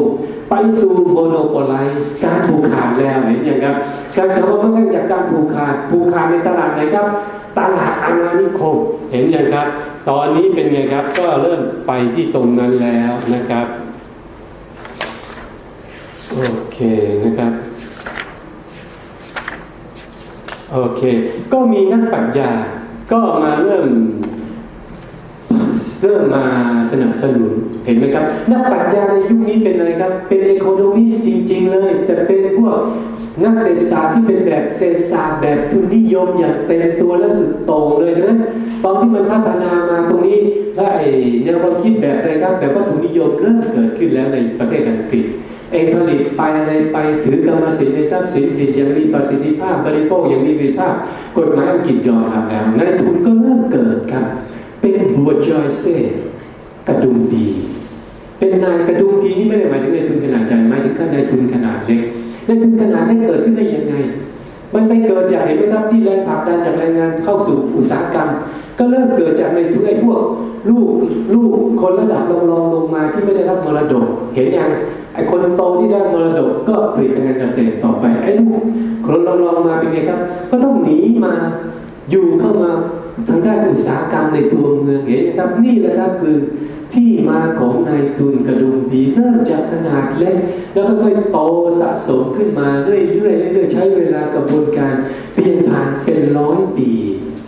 นะครับเรื่องสามารถไปดูรายละเอียดในของอาจารย์สุนทรอาจารย์สุนทรเขียนไว้เยอะมากละเอียดมากว่าตั้งแต่เปลี่ยนผ่านตั้งแต่ระบบการผลิตอุตสาหกรรมจากอุตสาหกรรมที่ผลิตในตรงนี้ในประเทศแล้วก็ไปเชื่อมกับอุตสาหกรรมที่ค้าขายระหว่างประเทศได้ยังไงตรงนี้ผมจะทิ้งเอาไว้นิดหนึ่งนะครับไม่สามารถไปดูเป็นระบบการจ้างอะไรเนี่ยนะครับไปดูของอาจารย์สุนทรอาจารย์เขียนไว้ค่อนข้างละเอียดค่อนข้างเยอะมากเลยนะครับผมขอตัดเข้าสู่พาณิชย์นิยมต่อเลยนะครับดังนั้นการประสานผลประโยชน์และการทำประโยชน์เป็นไงครับตอนนี้มันผ่านมาหมดแล้วอุตสาหกรรมไปสู่การค้าที่ระดับของอาณานิคมดังนั้นนี่ก็คือการประสานผลประโยชน์ระหว่างฝ่ายการเมืองและเศรษฐกิจฝ่ายการเมืองคืออะไรครับจักรวรรดิทหารตอนนี้เกิดอิมพีเรียลิซึมแล้วจักรวรรดิทหารเกิดขึ้นแล้วเพราะมันเป็นหน้าที่อะไรครับสมบูรณาญาสิทธิราชย์กษัตริย์จะต้องการความเข้มแข็งเป็นไงครับก็เริ่มให้เข้มแข็งมากขึ้นแล้วไอ้หน้าที่จักรวรรดินิยมนี่เป็นไงครับไปยึดอาณานิคมหลังจากที่ยึดอาณานิคมเป็นไงครับก็ต้องให้พวกนักค้าพ่อค้าขึ้นมา2 กลุ่มนี้เป็นไงครับจับมือเช็คแฮนด์สนับสนุนซึ่งกันและกันเพราะมันเป็นผลประโยชน์ร่วมกันแล้วไอ้ทางฝั่งจักรวรรดิทหารเป็นไงครับก็ไปยึดแล้วปกครองไม่ให้อาณานิคมต่อต้านไม่อะไรเสร็จแล้วเป็นไงครับไอ้กลุ่มทางด้านพ่อค้าก็ตั้งบริษัทสิครับเข้าไปแสวงหาประโยชน์อย่างสูงสุดเป็นไงครับทำโมโนโปไลซ์อย่างสูงสุดเลยเห็นไหมครับการผูกขาดอย่างสูงสุดขูดรีดทุกอย่างไม่ว่าจะไปขูดรีดทั้งทรัพยากรทั้งโมโนโปไลซ์ทั้งอะไรทั้งการผูกขาดในการค้าขายในการผลิตทุกอย่างหมดแล้วบางทีก็เข้าไปถึงขั้นการยึดครองที่ดินเห็นอย่างครับดังนั้นนี่ก็คือรูปแบบใหม่ที่เกิดขึ้นออกมาเป็นการประสานผลประโยชน์ระหว่างการเมืองและพ่อค้านะครับเพราะตอนนี้เป็นไงครับก็จะเกิดบริษัทพ่อค้าขนาดใหญ่ไม่ว่าจะเป็นอีสต์อินเดียเห็นไหมครับที่ค้าขายกับประเทศอินเดียของอังกฤษเห็นไหมครับตรงนี้ก็จะเริ่มดูแล้วเห็นไหมครับเกิดขึ้นความมั่งคั่งมาจากการไปเนี่ยนะครับแล้วตอนนี้เป็นไงครับคนกลุ่มนี้ก็เลยก็เป็นกลุ่มแรกที่มาอธิบายว่าความมั่งคั่งอธิบายในรูปแบบไหนครับการเกินดุลทางการค้าเห็นอย่างการเกินดุลทางการค้าจะต้องเกิดขึ้นรอบสร้างทฤษฎีการค้าระหว่างประเทศตรงนี้เกิดขึ้นการสะสมความมั่งคั่งเป็นไงครับก็เป็นตัวทองคำชัดเจนตอนนี้ชัดเป็นทองคำชัดเจนเลยนะครับออกมาแล้วรูปแบบวิธีการเป็นยังไงนโยบายเศรษฐกิจเริ่มเกิดขึ้นแล้วครับในยุคนี้ก็คือโทมัสมุนเห็นไหมครับที่เป็นผู้อำนวยการบริษัทอีสต์อินเดียตรงนี้เริ่มเกิดขึ้นแล้วนะครับแล้วก็เดี๋ยวจะเกิดของการเศรษฐกิจระหว่างประเทศแล้วก็จะมีระบบอัตราแลกเปลี่ยนการค้าแลกทางด้านการเงินตรงนี้ขึ้นมาตรงนี้เดี๋ยวไว้ผมจะไปอธิบายในครั้งหน้านะครับวันนี้หมดเวลาแล้วขอจบแค่นี้ขอบคุณครับ